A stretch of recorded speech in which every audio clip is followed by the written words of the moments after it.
কান্না করে কখনো কোনো কিছুর সমাধান করা যায় না। চলেন আমরা বিয়ে করে ফেলি। আপনার বয়ফ্রেন্ড থেকে হাজার গুণে ভালো আমি আছি। ওঠেন আমার সাথে। তুমি কে? আর এসব কি বলছো? দেখো, আমাকে বিরক্ত করো না, আমাকে আমার মতো থাকতে দাও। রাস্তায় বসে কান্না করছেন, এমনভাবে সবাই ভাবছে আপনার জামাই মরছে। ফাজলামি করা বন্ধ করবে, এখান থেকে যাও। ফাইজলামি না, বিয়ে করব। চলেন তো। আয়ান নদীকে কোলে তুলে নিলে নদী চারিদিকে তাকালো। নদী রেগে বলল, এই ছেলে কি করছো? নামাও আমাকে, না হলে আমি চিৎকার দিব। চিকিৎসা দিলে আমি কিস করবো? স্টুপিড ছেলে, আমাকে চিনোস তুই? না। তাহলে আমাকে কেন বিয়ে করবি? নামা আমাকে, না হলে আমি চিৎকার করব, রেপ কেসে মামলা দিব। বললাম তো, চিৎকার দিলে কিস করব। নদী চিৎকার দিলে আয়ন সাথে সাথে কিস করে দিলে নদী ধাক্কা দিয়ে সরিয়ে দিয়ে আয়নের বুকে মারতে লাগলো। আয়ান বলে উঠল, হাত এত শক্ত কেন? নরম হাত নরম ঘুষি দিতে পারেন না? কুত্তা বিড়াল, আমাকে নামিয়ে দে। দেখ, এমনিতেই ভালো লাগছে না, অনেক কষ্টের ভেতরে আছি। কাজী অফিসে যাই, বিয়ে করব। তারপর দুইজন মিলে স্যাড গান শুনে কান্না করব। আমি তোকে বিয়ে করব না, আন্ডা বাচ্চা, ছাড় আমাকে। আইসে বড় মানুষ। আয়ন নদীকে নিয়ে একটাই সিএনজিতে উঠে পড়ল। নদী চিৎকার করতে গেলে আয়ন ঠোঁট এগিয়ে দিলে নদী ভয়ে ঢোক গিলে বলে, দেখ, আমি তোকে চিনি না, তুইও না, আমার সাথে এমন করিস না, আমার ফ্যামিলি আমাকে মেরে ফেলবে। আপনি তো এমনিতে মরা, আবার না হয় আমার জন্য একটু মরলেন। কি? আমি মরা মানে? হ, বয়ফ্রেন্ড ছ্যাঁকা দিয়েছে, সেখানে আর আপনি জীবিত আছেন নাকি? তাও ঠিক, কিন্তু তুই আমাকে ছাড়, আমি বাসায় যাব। বিয়ে করে নেই, তারপর যাইয়েন। বাচ্চা পোলা পান, ফাজলামি করিস না। বিয়ে কিন্তু খেলনা না, যখন খেলতে ইচ্ছে করবে খেলবো, আবার যখন মন চাইবে খেলবো না। আমি অত বাচ্চা না যে বিয়ের মানে জানি না। তাহলে আমাকে ছাড়, আমাকে যেতে দে। আমাকে বিয়ে করলে আপনার বয়ফ্রেন্ড জেলাসি করাতে পারবেন। আপনার বয়ফ্রেন্ড আমাদের কোম্পানির ম্যানেজারের ছেলে। কি কেমনে? হুম। নাটক কম কর। অত বড়লোক হইলে তুই সিএনজিতে করে কাজী অফিসে নিয়ে যাবি। আয়ন কিছুক্ষণ ভাবার পর বলে উঠল, ওকে, মজার করব না। আমার দিকে তাকাও, দেখো তোমার বয়ফ্রেন্ড থেকে আমি কম নাকি বেশি? আমার চেহারা, আমার বডি, আমার হাইট, আমার হাসি দেখো। আয়ন বাচ্চাদের মতো করে তাকালে নদী ভুরু কুচকে তাকিয়ে কিছুক্ষণ ভেবে বলে, ওর থেকে হাজার গুণ বেটার, বাট বাচ্চা লাগে তোকে? এই দেখ, বাচ্চাদের মতো করে তাকিয়ে আসুস। আয়ন গম্ভীর মুখ বানিয়ে বলে, এখন কি তোমার হাজব্যান্ডের মতো লাগছে? আয়নের কথা শুনে নদীর সাথে সিএনজি ড্রাইভারও হেসে দিল। আয়ন লজ্জা পেয়ে গেল। আয়ন বলে উঠল, মামা, আপনিও হাসলেন। আয়নের কথা শুনে সিএনজিওয়ালা শরীফ বলে উঠল, মামা, আপনার কথাগুলো ফানি, তাই মুখের হাসি আর আটকে রাখতে পারলাম না, ক্ষমা করে দেন। আপনি হাসেন কেন? সিএনজি মামা তার উত্তর দিয়েছে। আমার আর কিচ্ছু বলা লাগবে না। শোনো বাচ্চা, তোমার বিয়ের বয়স হয় নাই, নাক টিপলে দুধ বের হবে। টিপে দেখেন বের হয় নাকি। আর নাকি কি দুধ থাকে? দুধ তো থাকে। নদীর বুকের দিকে চোখ দিলে সাথে সাথে নদী ঘুষি মেরে দিল নাকে। আয়ন নাক চেপে ধরে বলল, বিয়ের আগে জামাইকে মারো, লজ্জা করে না? লুচ্চা, গাড়ি থেকে নাম। আমি ভাড়া করছি। মামা গাড়ি থামান। না মামা, গাড়ি সামনে থামান। সামনে থামালে আয়ন নদীকে কোলে তুলে নিয়ে বলল, চলেন। ছেড়ে দে আমাকে শয়তান, তুই আমার দেহ পাবি, মন পাবি না। যাক বাবা, আমি কি রেপ করতে নিয়ে যাচ্ছি নাকি? মামা আপনি আসেন না, সাক্ষী যদি লাগে। জান মামা, আমি গাড়িটা রেখে আসছি। আপনার গার্লফ্রেন্ড মনে হয় রাগ করেছে। উল্টাপাল্টা কথা না বলে বিয়ে করে নেন, দেখবেন সব ঠিক হয়ে যাবে। হ্যাঁ, অনেক দিন ধরে বিয়ের কথা বলে কেউ মেনে নেয় না, তাই সিদ্ধান্ত নিয়েছি বিয়ে করে নিব। আয়নের কথা শুনে নদীর চোখ বড় বড় হয়ে গেল। নদী মারতে লাগলো। আয়ন কাজী অফিসের দিকে গেল। আয়ন চেয়ারে বসিয়ে দিলে নদী বলে ওঠে, এই ছেলে বেশি বেশি কিন্তু হয়ে যাচ্ছে। জান, এমন করো না, আমরা তো বিয়ে করে নিচ্ছি, এখন আর রাগ করে থাকো না। কাজী সাহেব আমাদের বিয়েটা পড়িয়ে দেন। আয়নের কথা শুনে কাজী বলে, মেয়েটা তো রাজি না, এই বিয়েটা পড়াতে পারবো না, আর সাথে কোনো সাক্ষী নাই। সাথে সাথে সিএনজিওয়ালা আসলো, এসে বলল, আব্বু ওরা গার্লফ্রেন্ড বয়ফ্রেন্ড, আমি সাক্ষী দেব। আয়ান নদী অবাক হয়ে তাকালো। শরীফ হেসে বলল, এভাবে তাকিয়ে আছেন কেন? আমার আব্বু হয়। মামা দেখেন, আমি ওর গার্লফ্রেন্ড না। ওই আমাকে রাস্তা থেকে তুলে আনছে। আমি এই ছেলেকে চিনি না, হুট করে এসে আমাকে এখানে নিয়ে আসলো। নদীর কথা শুনে কাজী বলে ওঠে, এই বিয়ে হবে না, মেয়েটাকে যেখান থেকে তুলে আনছো দিয়ে আসো। এটা একদম ঠিক হবে না, জোর করে তুলে নিয়ে এসে বিয়ে করা। আয়ান বলে ওঠে, তুমি কি এখনও নাটক করবে নাকি? আঙ্কেল ওই রাগ করে এইসব উল্টাপাল্টা বলছে। আর আপনি বলেন, ওই যদি আমার গার্লফ্রেন্ড না হইতো তাহলে ওই গাড়িতে উঠে কি কিস করার পর চুপ থাকতো? অপরিচিত হইলে সবাইকে ডাকতো না? রাগ করলে যেমন করে তেমন শুধু করছে। সেই জন্য তো বলছি। নদী কিছু বলার আগে আয়ন নদীকে বাহুতে জড়িয়ে নিয়ে বলল, আর রাগ করো না, বিয়ে তো করতে এসেছি জান। আয়ন নদীর কানে কাছে আস্তে আস্তে বলল, আমাকে চুপচাপ বিয়ে করে নেন।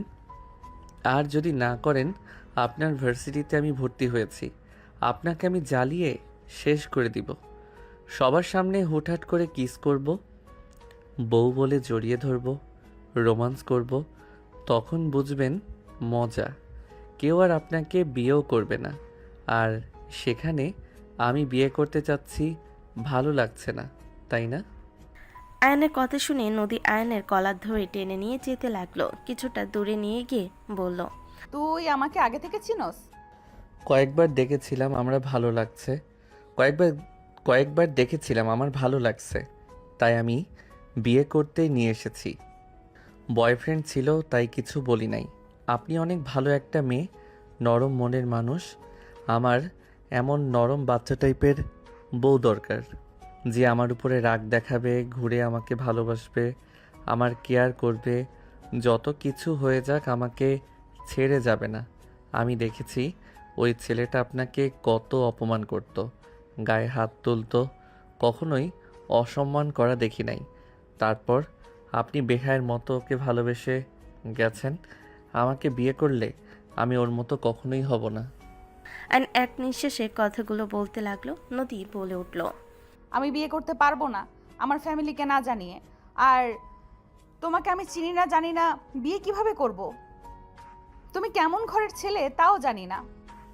আমি মধ্যবিত্ত ফ্যামিলির ছেলে, আমার নাম আয়ান। আমি অনার্সে ভর্তি হয়েছি, নতুন স্টুডেন্ট আপনাদের ভার্সিটির। 12 দিন ধরে ক্লাস করছি। 10 দিন ধরে আপনাকে ভালো লাগে। 10 দিনে আমাকে বিয়ে করতে এসেছো? যার সাথে 7 বছরের রিলেশন, সেই বিয়েই তো দূর লাথি দিয়ে অন্য একজনের হাত ধরে চলে গেল। আমি রিলেশনে এই জন্য জড়াতে চাই না, আমি সোজা বিয়ে করতে চাই। বিয়ে করলে একে অপর তো সারা জীবন পাশে থাকতে পারবো। কেউ চাইলে সহজে ছেড়ে যেতে তো পারবো না। আর বিয়ে পবিত্র বন্ধন। আমার আশা আমরা ভালো থাকবো। আমি সব বুঝলাম, বাট আমার পক্ষে সম্ভব না। বোঝার চেষ্টা করো।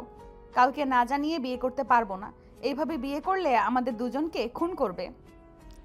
ওইসব নিয়ে আপনাকে ভাবতে হবে না।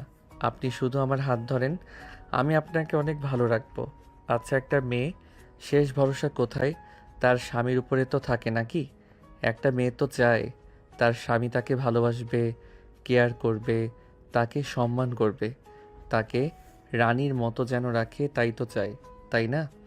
আর আপনি ধরেন ফ্যামিলির পছন্দে বিয়ে করলেন, আপনার স্বামী খারাপ হইল, আপনাকে ভালোবাসলো না, তখন কিন্তু কিছু করার থাকবে না। ফ্যামিলি দিন শেষে আপনাকে দোষ দিবে। তার থেকে কি একবার আমাকে বিশ্বাস করে বিয়েটা করে দেখেন? আয়ন নদীকে সুন্দর করে বোঝাতে লাগলো। অনেকক্ষণ বোঝানোর পর নদীর মত চেঞ্জ হয়ে গেল। নদী কিছুক্ষণ ভেবে বলল, বিয়ে করব একটা শর্তে। আগে কাউকে জানানো যাবে না আমাদের বিয়ের কথা। আমি যখন দেখব তোমার মাঝে আমি আমার শান্তি খুঁজে পাচ্ছি, তোমাকে আমার ভালো লাগছে, তখন আমি নিজেই সব প্রকাশ করব। কিন্তু তুমি করতে পারবে না। এইটা কেমন কথা? যেটা বলছি ওটাই। তাহলে আমি কি তোমার সাথে দেখাও করতে পারবো না, কথাও বলতে পারবো না নাকি? পারবে, বাট সাধারণ সিনিয়র আপুদের সাথে যেভাবে বলো সেভাবে বলবে। আর আপনাকে যদি আমার কাছে পেতে ইচ্ছে করে তখন? আমি এসব কিছু করতে দেব না। যদি ভুলে বাচ্চা হয়ে যায় তখন ঝামেলা হবে। কিস পর্যন্ত সীমাবদ্ধ থাকতে হবে। এইটা কোনো কথা বললেন? মানলে মানো, না মানলে বাদ দাও, বিয়ে করা লাগবে না। আর নদীর দিকে তাকিয়ে কিছুক্ষণ ভাবতে লাগলো। আগে বিয়ে করে নেই, তারপর দেখা যাবে কে কাকে কাছে টানে। এমন পাগল করব না, নিজেই আমার কাছে আসার জন্য ছটফট করবেন। আয়নকে ভাবতে দেখে নদী হাতে তুড়ি বাজিয়ে বলল, কি ব্যাপার, কি ভাবো, কি করবে বলো, বাসা যাব? ওকে, ঠিক আছে, চলেন। আয়ান আর নদী দুজন মিলে কাজীকে বিয়ে পড়াতে রাজি করলো। ওইখানে আরেকজন সাক্ষী রেখে বিয়ে পড়ানো শুরু করে দিল। দুজনে বিয়ে সম্পন্ন হইলে আয়ন কাজীকে টাকা দিয়ে শফিকে বলল, ধন্যবাদ ভাইয়া, আপনি ছিলেন বলে বিয়েটা করতে পারলাম, না হইলে যে রাগ করছিল। সমস্যা নেই, আমাকে ভাইয়া বলেছেন, এতে আমি অনেক খুশি হয়েছি। দোয়া করি আপনারা দুজন সুখী হন। চলেন, আপনাদের দুইজনকে ট্রিট দেই। আর বউ, তুমি চলো। আয়ান, শফিক আর আরেকজন যে ছিল তাকে নিয়ে নদীকে নিয়ে সিএনজিতে করে রেস্তোরাঁয় গেল। চারজন খাবার খাওয়া শেষ হলে আয়ন আরেকজনকে কিছু টাকা দিয়ে বিদায় করে দিল। আয়ন নদী সিএনজিতে উঠে পড়ল। আয়ন বলে উঠল, মামা, আমাকে যেখান থেকে তুলে আনছেন ওইখানে নামিয়ে দিয়েন। আর হ্যাঁ মামা, আপনার নাম্বার দিয়েন তো। আমরা যখন ঘুরতে বের হব আপনাকে রিজার্ভ করলে নিশ্চিন্তে থাকবো। ঠিক আছে মামা। আয়ন শফিকের নাম্বার নিয়ে নিল। আয়নকে আগের জায়গায় নামিয়ে দিল। আয়ন শফিককে বলল, ভাই, এটাতে কি বিকাশ নাম্বার আছে? জি আছে ভাই। ওকে, আমি খুশি হয়ে পেমেন্ট করছি। চুপ করে থাকেন, কিছু বলেন না। গরিব মানুষ, এর বেশি দিতে পারবো না। বিয়ের উপলক্ষে আজকে সব কিছু ফ্রি। যান আপনি, আমি ভাবিকে নামিয়ে গিয়ে দিয়ে দেবো। ওয়েট করেন। আয়ন শফিকের বিকাশে 20,000 টাকা দিয়ে দিল। শফিক চেঞ্জ করতে চমকে গেল। আয়নকে কিছু বলতে যাবে তখনই আয়ন বলে উঠল, ভাই, কিছু মনে করেন না, রেখে দেন। আপনার ছোট ভাই খুশি হয়ে দিয়েছে।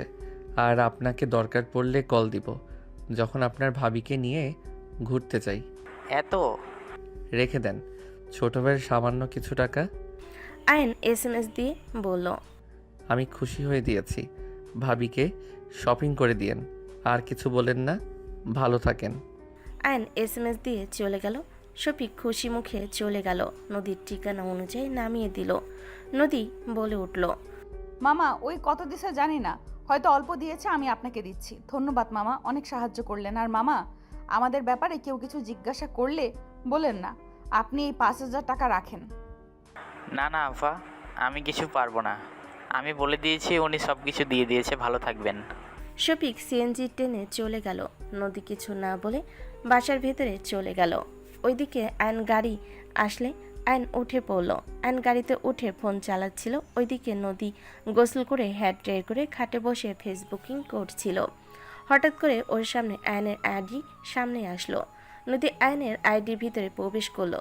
ভিতরে লক দেখে নদী ফেক অ্যাকাউন্ট খুলে ফ্রেন্ড রিকোয়েস্ট দিল, দিয়ে SMS দিয়ে বলল, আসসালামু আলাইকুম, আপনার পিক দেখে তো ক্রাশ খেয়ে ফেললাম। আপনি এত কিউট কেন? কিছুক্ষণ পর আয়ন SMS দেখলো। নদী ভাবতে লাগলো। লুচ্চা দেখছে, কি বলে দেখি। নদী অপেক্ষা করতে কিছুক্ষণ পর দেখে ব্লক মেরে দিয়েছে। নদী ভেবার চাকা খেয়ে গেল। কিছুক্ষণ পর আসল আইডি দিয়ে ফ্রেন্ড রিকোয়েস্ট দিলে অ্যাকসেপ্ট করলো। সাথে সাথে আয়ন বলে উঠল, আসসালামু আলাইকুম বউ, কি করেন? আয়নের SMS দেখে বুকের ভেতর কেঁপে উঠল নদীর। নদী SMS দিয়ে বলল, ওয়ালাইকুম সালাম। এই বউ বলবে না, আমার ফোন আমার বোনেরাও নেয়। কি বলবো, বউকে বউও বলা যাবে না? কোন যুগ আইলো রে বাবা। স্টুপিড, এই আইডি পাসওয়ার্ড দাও। না। কি? ও কত মাইয়া মানুষের সাথে বিয়ে করছো এইভাবে? নদী SMS লেখে যেই SMS সেন্ড করবে সাথে সাথে অ্যান্ড পাসওয়ার্ড জিমেইল দিয়ে দিল। নদী সাথে সাথে SMS ডিলিট করে ফেলল। নিব না। আমার কেউ নাই, তাই নিলে কোনো সমস্যা নাই। এইটা যে তোমার আসল আইডি, প্রমাণ কি? এমনও তো হইতে পারে ফেক অ্যাকাউন্ট আছে। অন্যদের সাথে কথা বলো। ভিডিও কল দাও, আমি তোমাকে স্ক্রিন শেয়ার করি। দরকার নাই, ঠকালে তুমিও ঠকবে। আমি তোমাকে এখনো ভালোবাসি নাই। তাই? হুম। যাই হোক, খাইছো? না, গোসল করে বসে আছি, আর কয়বার খাবো? ও সরি, ভুলে গেছিলাম। ওই জান, তোমার একটা পিক দাও না, একটু দেখি। ছ্যাচড়া পোলাপানদের মতো কথা বলা শুরু করছো। ওকে, লাগবে না, বাই। আয়নের কথা শুনে নদী নিজের অজান্তেই খারাপ লাগলো। নদী কয়েকটা সেলফি তুলে আয়নকে পাঠিয়ে দিল। দেখে আয়ন অফলাইনে চলে গেছে। নদীর ডাক আসলে নদী নিচে চলে গেল। আয়ন বাসার ভিতর প্রবেশ করলে আয়নের মম বলে উঠল, আয়ান, সারাদিন কোথায় ছিলে? একটু ঘুরলাম, কিছু বলবে? তোমার ড্যাড জিজ্ঞেস করছিল কোথায় গেছো, যাও তোমার ড্যাডের সাথে কথা বলে আসো। আয়ন ওর ড্যাডের সাথে দেখা করতে গেল। ওর ড্যাড রুমে গিয়ে বলল, ড্যাড আসবো?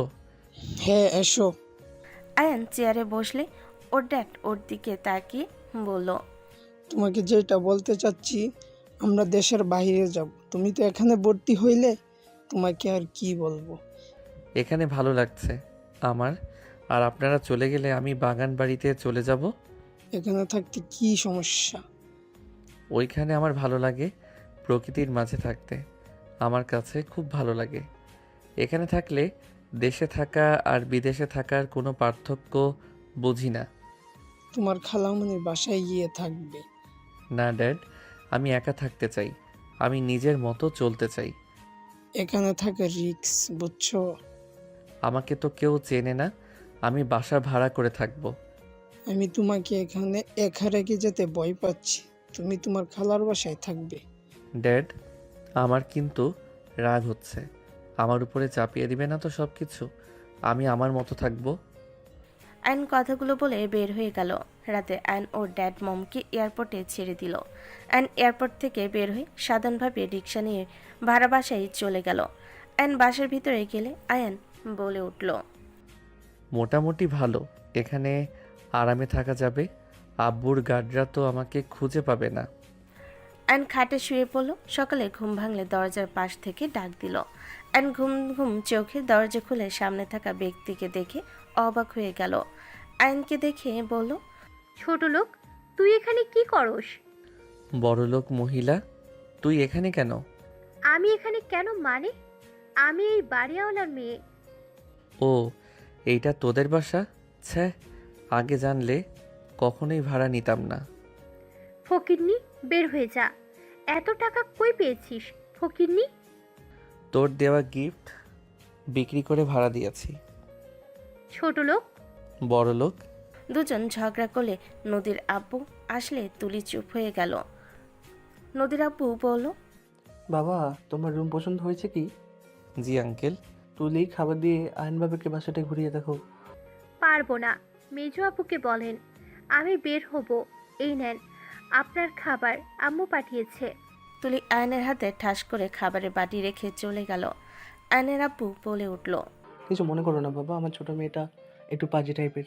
আচ্ছা, সমস্যা নাই, আমি কিছু মনে করি নাই। আর আঙ্কেল, খাবার দিলেন? এসব দরকার ছিল না আঙ্কেল। আরে শরম পাও না, নতুন নতুন এসেছো, গুছিয়ে নিতে সমস্যা হবে তোমার প্রথম প্রথম, তাই তোমার আন্টি ভালোবেসে পাঠিয়েছে, খেয়ে নিও। আন্টিকে ধন্যবাদ দিয়েন আমার পক্ষ থেকে। আচ্ছা, ভালো থেকো। আমার মেজো মেয়েকে পাঠিয়ে দিব, ওই তোমাকে সব দেখিয়ে দিবে। ঠিক আছে।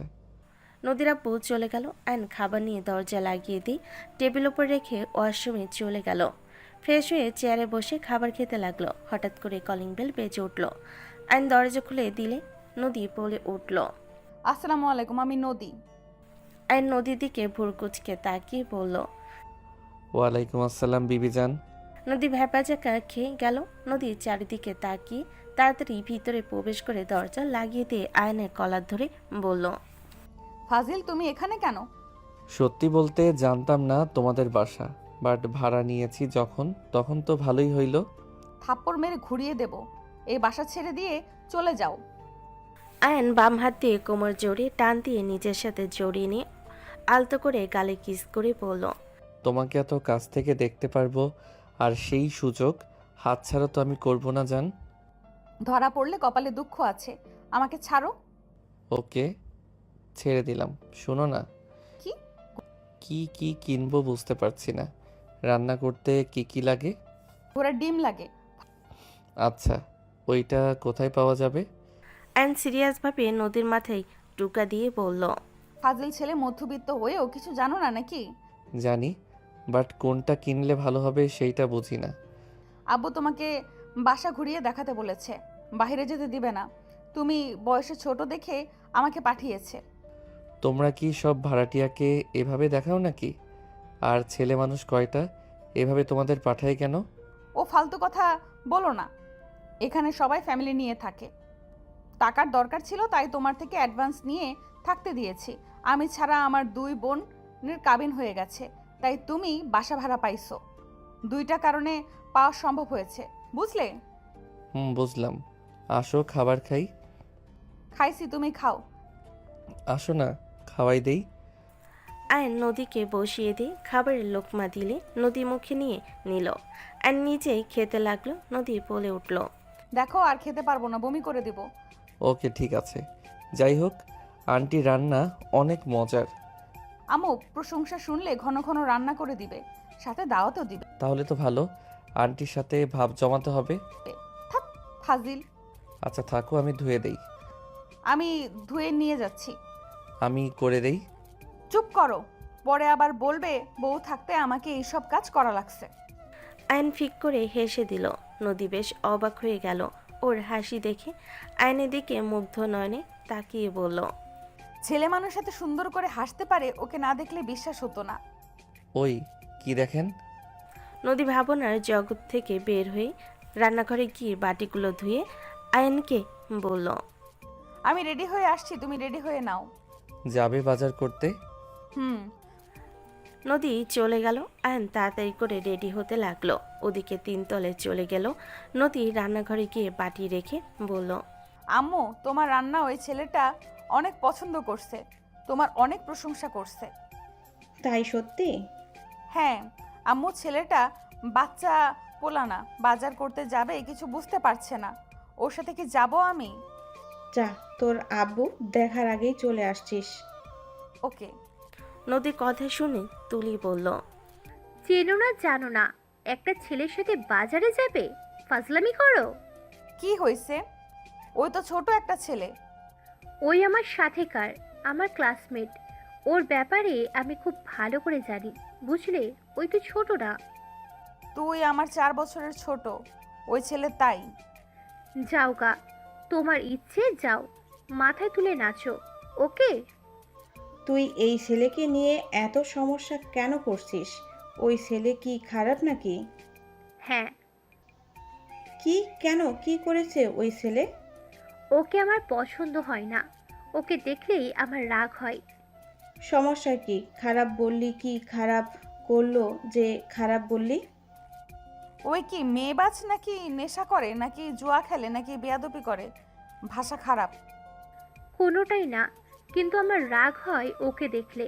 আমার মন চাই ওর মুখে খুশি মেরে দিই। কোনোটাই নাই, তাহলে কেন তোর এত রাগ হবে? তোকে কি খারাপ প্রস্তাব দিয়েছিল নাকি? জানি না, ধুর, যাও তো, এত প্রশ্ন করে মাথা খারাপ করো না তো। তুলি বিরক্ত হয়ে চলে গেল। নদী রুমে চলে গেল, ফ্রেশ হয়ে রেডি হয়ে নিল।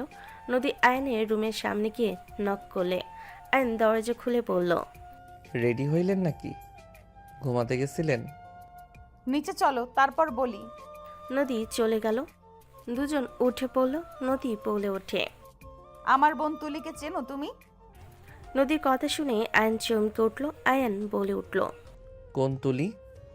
সকালে যে খাবার দিতে এসেছিল ওই।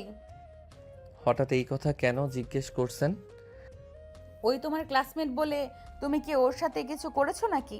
ওই এত রেগে আছে কেন তোমার উপরে? কেন মনে হয় রেগে আছে ওই জানে। ওকে জিজ্ঞেস করেন গা, আমি কিছু জানি না। কিছু বললো না, শুধু রাগ দেখালো।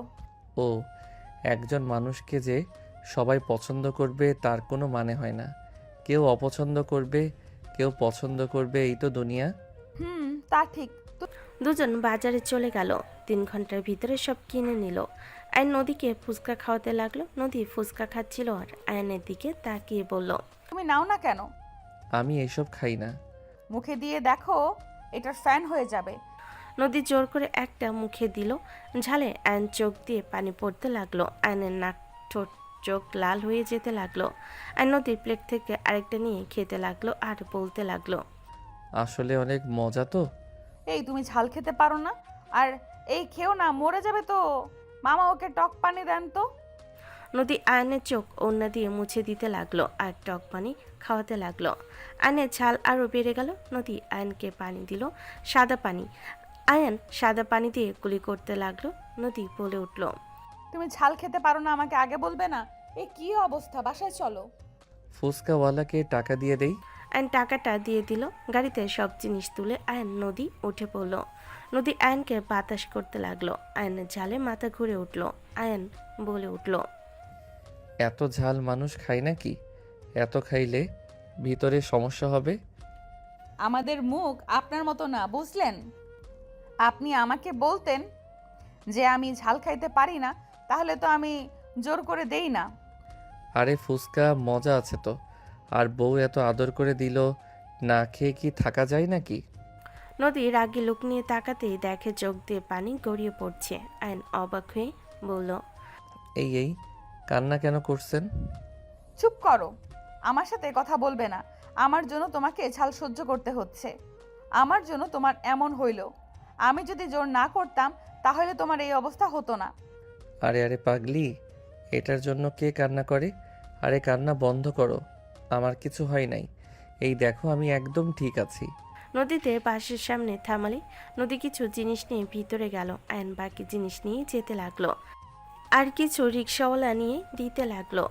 রুমের ভিতর দিয়ে আসলে আয়ন ভাড়া ডাবল দিল আর এক্সট্রা টিপ দিয়ে দিল। রিক্সাওয়ালা খুশি হয়ে চলে গেল। নদী দরজা লাগিয়ে দিয়ে সোজা আয়নকে সোফায় ফেলে দিয়ে দুহাত চেপে ধরে আয়নের উপরে উঠে টোর্চর নিচে দখলে নিয়ে চুষতে লাগলো।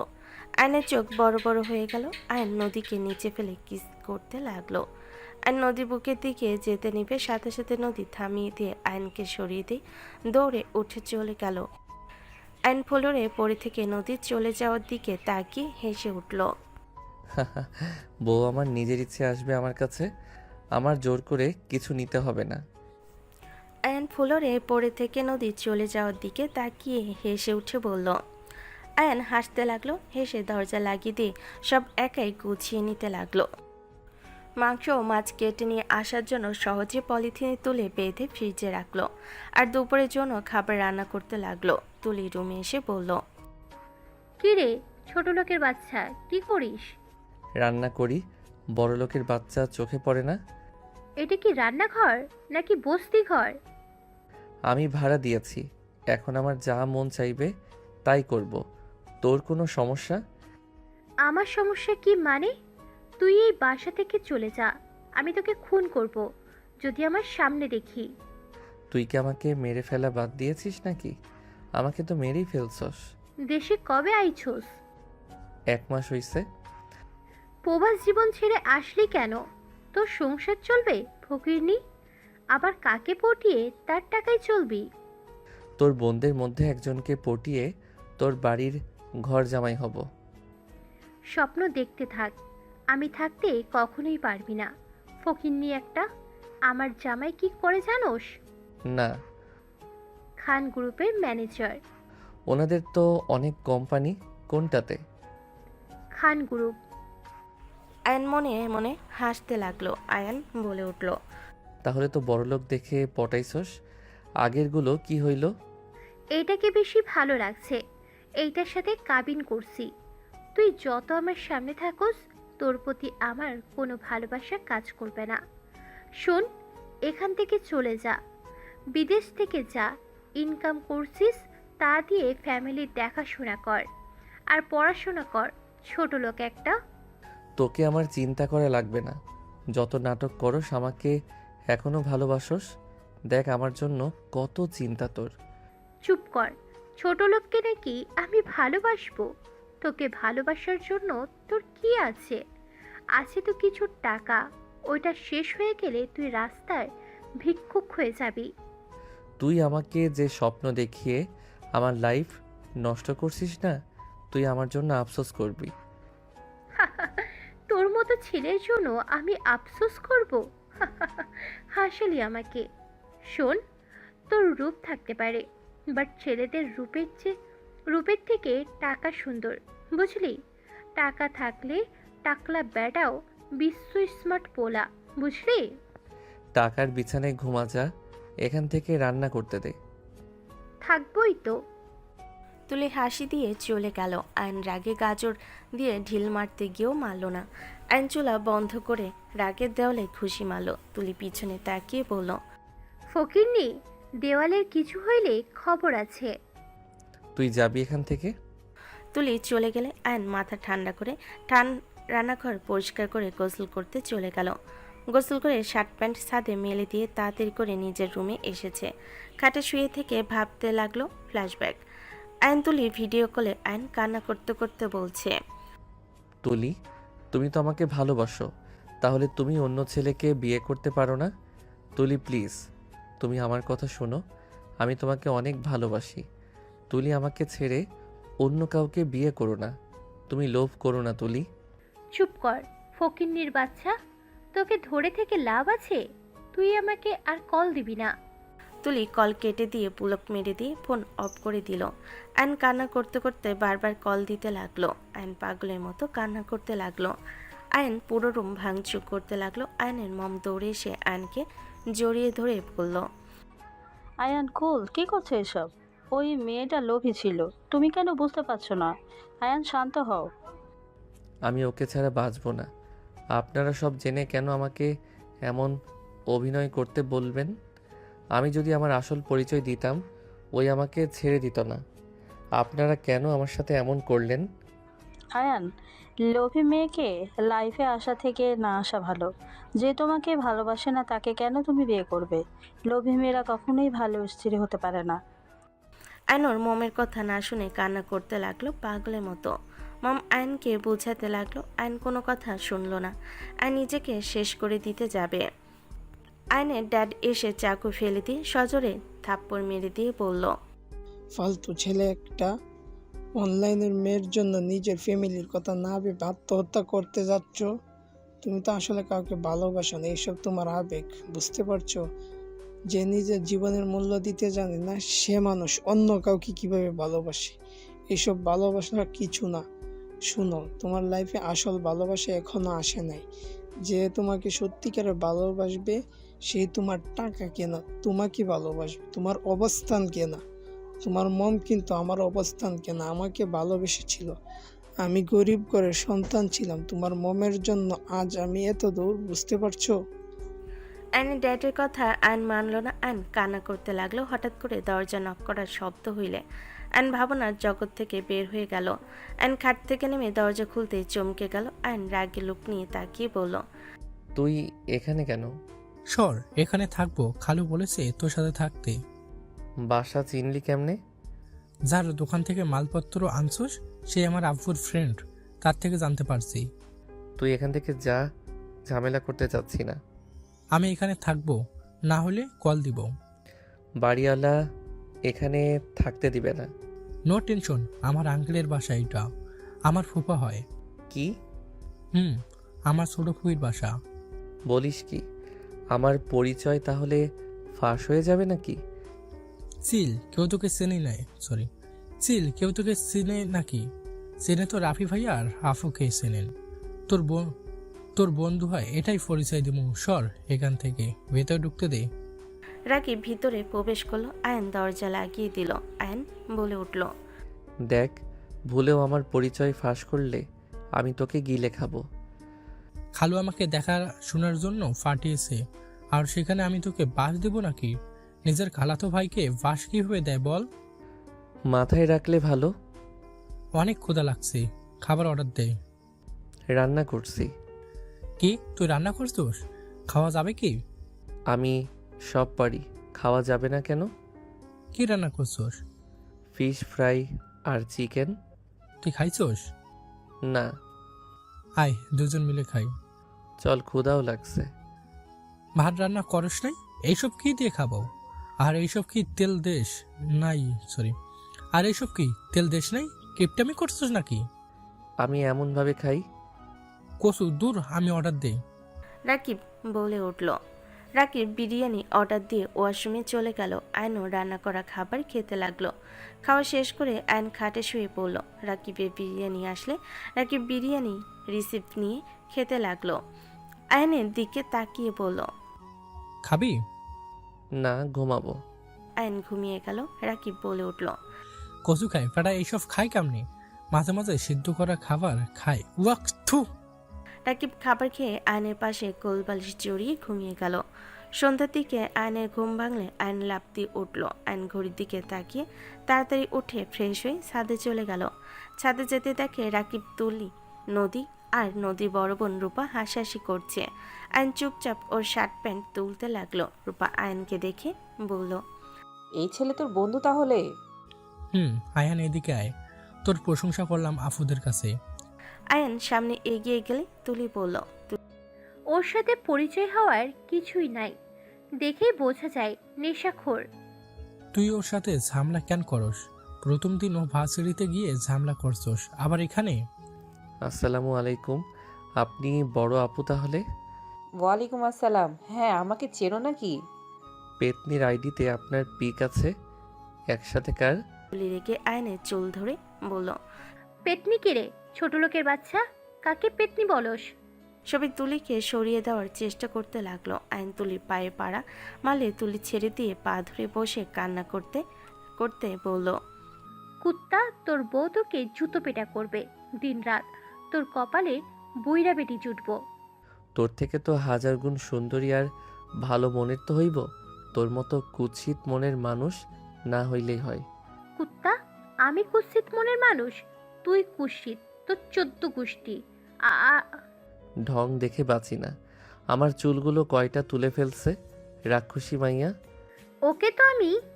তুলি মারতে যাবে, সাথে সাথে রাকিব বলল, ভাই তুই যা, ওর সাথে আমার লাগে। যাব না আমি, এখানে বসে থেকে সূর্য অস্ত যাওয়া দেখব। আয়ন কথাগুলো বলে দোলনায় বসে। দোলনায় দোল খেতে খেতে আকাশ দেখতে লাগলো। তুলি উঠে গিয়ে বলল, নাম আমার দোলনা থেকে। নামবো না। তুলি, বেশি বেশি কিন্তু হয়ে যাচ্ছে। তুই তো ইচ্ছে করে আগে ঝামেলা করলি, ও চুল টেনে কি করলি? এখান থেকে চল। আপু, তুমি আমাকে বকা দিচ্ছ? ও যে আমার পায়ে পাড়া দিল, তখন তো কিছু বললে না। তুই ওর চুল ধরে আসোস? ওই কি নিজেকে বাঁচানোর জন্য পদক্ষেপ নিবে না নাকি? তুই ওর চামচামি করবি না। সকাল থেকে ওর হয়ে চামচামি করা শুরু করছোস। চুপ কর, কিসের চেঁচামেচি? হ্যাঁ, নদীর আম্মু বলে উঠল, তুলি, কি হয়েছে? কান্না কেন করছিস? আম্মু, ওই আমার পায়ে পাড়া দিয়েছে। আব্বুকে বললাম ওকে এখানে না রাখতে, আমার কথা শুনলো না। ওই ভালো ছেলে না, বারবার বলছি ওকে বিদায় করো। আম্মু, তোমার মেয়ের কথা শুনো না। এই ছেলে কিছুই করে নাই, তোমার মেয়ে পায়ে পাড়া দিয়ে ঝামেলা করলো। রূপা সব খুলে বলে তুলির দিকে রাগি লুক নিয়ে তাকালো। তুলি দৌড়ে চলে গেল। আয়ন নদীর আম্মুকে দেখে উঠে বলল, আসসালামু আলাইকুম আন্টি। ওয়ালাইকুম আসসালাম। বাবা, কিছু মনে করো না। ওই কেন যে এমন করছে বুঝতে পারছি না। সমস্যা নাই আন্টি, আমরা ক্লাসমেট তো, একটু ঝগড়া হয়। আচ্ছা আপনারা থাকেন, আমি নিচে চলে যাই। আয়ন সালাম দিয়ে নিচে চলে গেল। নদীর আম্মু বলে উঠল, ছেলেটা কতটা নম্রভদ্র একটা ছেলে। তুলি কেন যে ওকে দেখতে পারে না? এই রাকিব, তুই কি জানোস কেন এমন করে? আমি কিছু জানি না, আর আয়ানের সাথে তো তুলের কিভাবে পরিচয় বুঝলাম না। যাই হোক, আয়ান খারাপ ছেলে না, এটা গ্যারান্টি দিয়ে বলতে পারি। তুই বন্ধু হস, তুই ভালো বলতে পারবি। চারজন কথা বলতে লাগলো। রাকিব বলে উঠল, খালামণি নিচে যায়, ওই বলদ রান্না করে না, আমার রান্না করি গা। সিদ্ধ কোনো কিছু খাওয়ার মতো রুচি আমার নেই। কি সিন্ধু মানে? ওই বাহিরের দেশের খাবার পছন্দ করে বেশি। ফিটনেস ভালো রাখার জন্য যত আকাজ আছে ওই করে। আমি বাঙালি, ওইসব পারবো না। তেল মশলা বেশি না হলে খাবারে কোনো মজা আছে নাকি? তুই আজকে আমাদের বাসায় খা। না, নিচে যাই, থাকো। রাকিব দাঁড়া, আমিও যাব তোদের রান্নায় সাহায্য করতে। তাহলে তো ভালোই হয়, আসো আপু। নদী রাকিবের সাথে চলে গেল। রূপা বলে উঠল, আচ্ছা আম্মু, ছেলেটা কেমন বিদেশি টাইপের না? বাংলাটা কিন্তু এত ভালোভাবে বলতে পারে না, আবার 2 লক্ষ টাকা অ্যাডভান্স দিয়ে বাসা ভাড়া নিয়েছে। একদিনের ভিতরে কত কিছু নিয়ে এসেছে, সব তো নতুন মনে হইল। হয়তো ওর বাবার টাকা পয়সা আছে, বাদ দে, ও সব ভেবে আমাদের লাভ নাই। দুজন কথা বলতে লাগলো। নদী রাকিব রান্নাঘরে গেলে দেখে আয়ান শাকসবজি ধুয়ে দিচ্ছে। নদী বলে উঠল, তুমি এখান থেকে সরো তো। আপনি এখানে কি করেন? যা শালা এখান থেকে। আয়ানকে সরিয়ে দিল। নদী ফ্রিজ থেকে মাছ বের করলো। রাকিব সবজিগুলো কেটে দিতে লাগলো। আয়ান বলে উঠল, কি রান্না করবে? মাছের তরকারি। আমি ওইসব খাবো না। রাকিব, তুই একা রান্না কর, অন্যজনকে কেন নিয়ে এসে কাজ করাচ্ছিস? ওই আমার বোন হয়। আর তুই চুপ কর। ব্রেকলি, গাছফ, ফুলকপি, লবণ, গোলমরিচ, অলিভ অয়েল বা মাখন দিয়ে খাইতে তোর কাছে খুব ভালো লাগে নাকি? ভুড়িওয়ালা, চুপ থাক। ওইটাতে তোরা রান্না কর, এটাতে আমাকে করতে দে। চুপ করো, আমি যা রান্না করে দেব সেটাই খাবে। নদী ধমক দিলে আয়ন আর কিছু বলল না। ভদ্র ছেলে মতো চুপচাপ দাঁড়িয়ে রান্না করা দেখতে লাগলো। আয়নের ফোন বেজে উঠলে আয়ন দূরে সরে গেল। আয়ন ওর মম ডেডের সাথে কথা বলতে লাগলো। কথা শেষ হলে আয়ন নদী আর রাকিবের রান্না দেখতে লাগলো। নদীর চুলগুলো বারবার বিরক্ত করলে আয়ন নদীর চুলগুলো কানের পিছনে গুজে দিল। নদী আয়নের স্পর্শে কেঁপে উঠল। রাকিব বলে উঠল, আফু, পিঠে খাবো, তুমি সকালে একটু বানিয়ে দিয়ে তো, আমি ভেজে নিব। আচ্ছা। আয়ন নদীর দিকে মুগ্ধ নয়নে তাকিয়ে দেখতে লাগলো। নদী গরমে ঘেমে গেলে আয়ন ছোট ফ্যান নিয়ে এসে নদীর মুখের সামনে ধরতে লাগলো। রাকিব ভুরু কুচকে বলল, আমার দিকে একটু ধরিস। চুপচাপ রান্না কর। বেঈমান। চুপ কর। নদী মনে মনে খুশি হইলেও প্রকাশ করলো না। দুজনের রান্না শেষ হইলে আয়ান বলে উঠল, দুজন বসেন, আমি সব টেবিলে রেখে দিচ্ছি সাজিয়ে। পারবে। হুম। আফু, চলো ফ্যানের নিচে বসি। দুজন বসলে আয়ন সব খাবার সাজিয়ে টেবিলের উপর রেখে ঢেকে রাখলো ছাকনা দিয়ে। আয়ান নদীর দিকে তাকিয়ে বলল, এত গরম, আপনাকে আর রান্না করতে হবে না। আমি এখন মাছ রান্না করতে পারবো, বাট অতিরিক্ত তেল দিয়েছো। বাঙালি হয়ে এই কথা বললে? আমি তো কম তেল দিয়েছি, এতে বলে তেল বেশি দিয়েছি। আপু, ওর কথা রাখো তো। ব্রাশ দিয়ে মাছ মাংসের দিয়ে টফের ভেজে নেয়, তাকে আর কিছু বলো না তো। গোলমরিচ আর বাটার ওইগুলোকে খায় রে বাবা, ওর হাতে শুধু লুডুসটা মজা লাগে। আচ্ছা, তুমি এসব খাবার কোত্থেকে শিখেছো? আর তোমার ভাষা কেমন বিদেশিদের মতো? বাংলা স্পষ্ট বলতে পারো না? কই বলতে পারি না, আমার কণ্ঠ এমন, আমি কি করব। আচ্ছা, দুইজন খেয়ে নিও, আমি গেলাম। খেয়ে যান এখানে। না, আসছি, পরে খাবো। নদী চলে গেল। আয়ন রাকিব দুজন ফ্রেশ হয়ে পড়তে বসলো। কারেন্ট গেলে দুজন ছাদে উঠে গেল। মানুষ দেখে রাকিব নদীতে কাছে গেল। আয়ন দূরে এক কানিতে দাঁড়িয়ে। আয়নের ফোন বেজে উঠল। আয়ন কল রিসিভ করলো। হুট করে কারেন্ট আসলে একজন আয়নকে জড়িয়ে ধরলো। ছাদের সবাই ওদের দিকে তাকিয়ে আছে। আয়ন ধাক্কা দিয়ে সরিয়ে দিয়ে বলল, হচ্ছেটা কি? ব্যথা পেলাম তো। কে আপনি? রাইসা, হচ্ছেটা কি? রাকিবের কথা শুনে রাইসা পিছনে তাকাতে সবাইকে দেখে ভ্যাবাচাকা খেয়ে গেল। নদীর আম্মু বলে উঠল, রাইসা, এসব কি? না মানে খালামণি, আমি ভাবছি রাকিব ভাইয়া। এইদিকে আয়। সরি ভাইয়া, আমি রাকিব ভাইয়াকে ভেবেছিলাম। অ্যান্ড অন্য বাহিরের দিকে তাকিয়ে থাকে। ফোনে SMS করতে লাগলো। সবাই নিচে চলে গেল। আয়ন দোলনায় বসলো। অনেকক্ষণ থেকে 10টার দিকে রুমে গিয়ে খাবার খেয়ে নিল। খেয়ে শুয়ে পড়তে ফোন হাতে নিয়ে দেখে নদী SMS দিয়েছে। অন্যের মেয়ের ছোঁয়া অনেক মজা, তাই না? বউয়ের ছোঁয়া সব থেকে মজা। সত্যিটা বলো, আমাকে ফ্রেন্ড হিসেবে দেখতে পারো? সত্যি বললাম, মিথ্যা কেন বলবো? ঘুমানো বাদ দিয়ে অনলাইনে কেন? বউয়ের সাথে কথা বলতে ইচ্ছে করছিল, তাই অনলাইনে আসলাম। দেখলা, বউ SMS দিয়েছে, তাই দেখলাম বউ SMS দিয়েছে, কথা বলি। মাও। ওকে। 1 মাস পর আয়ন কান্না কান্না কণ্ঠে বলল, আমি কিছু করি নাই। এই মেয়ে মিথ্যা বলছে। ওই মেয়ে আমাকে এখানে ডেকে নিয়ে এসেছিল। ওর লাইটটা নাকি জ্বলছে না। ও রাতে ভয় পায়, রাকিব নাই, তাই আমি যেন লাইটটা লাগিয়ে দেই। আঙ্কেল আন্টি আমার কথা বিশ্বাস করেন, আমি সত্যি এই মেয়ের সাথে কিছু করি নাই। নদীর আপু ঠাস ঠাস করে থাপ্পড় মেরে বলল, কোনো কথা শুনতে চাই না। তুমি এখন এই বাসা থেকে বের হয়ে যাও। তোমার কোনো কথা আমি শুনতে চাই না। আয়ন নদীর আব্বুকে বোঝাতে লাগলো। হঠাৎ করে ধাক্কা মারে নদীর উপা তুলি পায়ের কাছে গিয়ে আয়ন পড়ল। তিনজনই অবাক হয়ে গেল। নদী তুলি আয়নকে তুলে বলল, আব্বু কি হয়েছে? তুমি ওকে এইভাবে ধাক্কা কেন দিলে? রাইসা, তুই কান্না কেন করছিস? রাইসা কি হয়েছে? কান্না কেন করছিস? কথা বল। আর আব্বু আম্মু তোমরা রেগে কেন আছো? ওই আমাকে রেপ করতে নিয়েছিল। কথাগুলো বলে কান্না করতে লাগলো। তিনজন হতভম্ব হয়ে গেল। আয়ন কিছু বলতে যাবে, সাথে সাথে নদী ঠাস ঠাস করে থাপ্পড় মেরে বলল, ছি, তুই ওকে রেপ করতে নিয়েছিলি? তুই এত নিচে নেমে গেছিস? তোকে তো আমি সেদিন অনুমতি দিলাম, তারপরও তুই ছোট বোনের দিকে নজর কিভাবে দিলি? তুই এত জঘন্য একটা ছেলে, আমি তো তোকে ভালো ভাবছিলাম। নদী আয়নকে একের পর এক মারতে লাগলো। আয়ন হাত দিয়ে নিজের মুখ বাঁচাতে লাগলো আর বলতে লাগলো, বিশ্বাস করেন আমি কিছু করি নাই। ও মিথ্যা বলছে। ও আমাকে মিথ্যাভাবে ফাঁসাচ্ছে। আমি কিছু করি নাই। আমার কথা আপনি অন্তত বিশ্বাস করেন।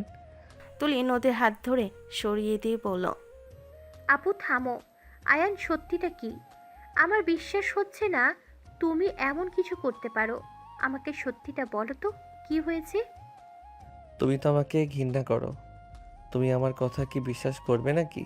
তুলি ধমকে সুরে বলল, আমি বিশ্বাস করি আর না করি, তোমাকে সত্যিটা বলতে বলেছি, বলো।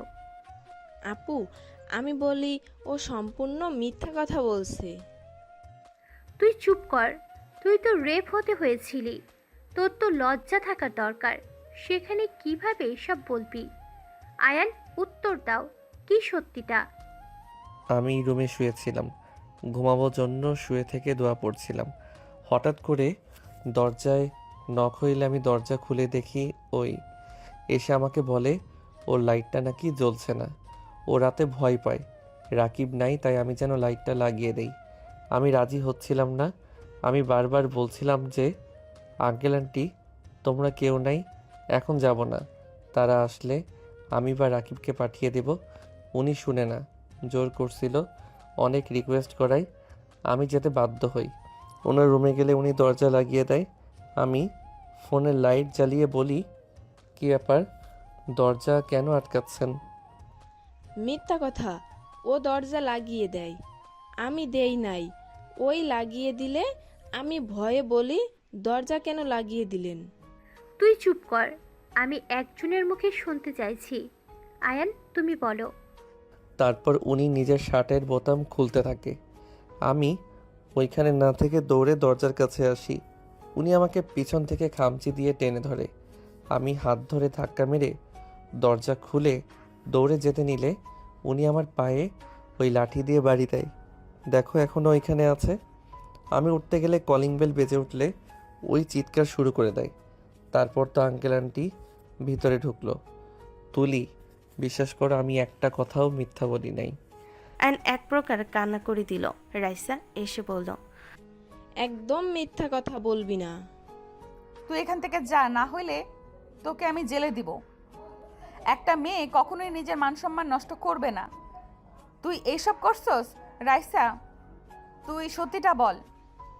লাইট লাগানোর কথা সত্যি, আমি ওইখানে গেছিলাম, কিন্তু বাকি যা বলল সব কিছু আমার জায়গায় নিজেকে বসিয়ে দিয়েছে।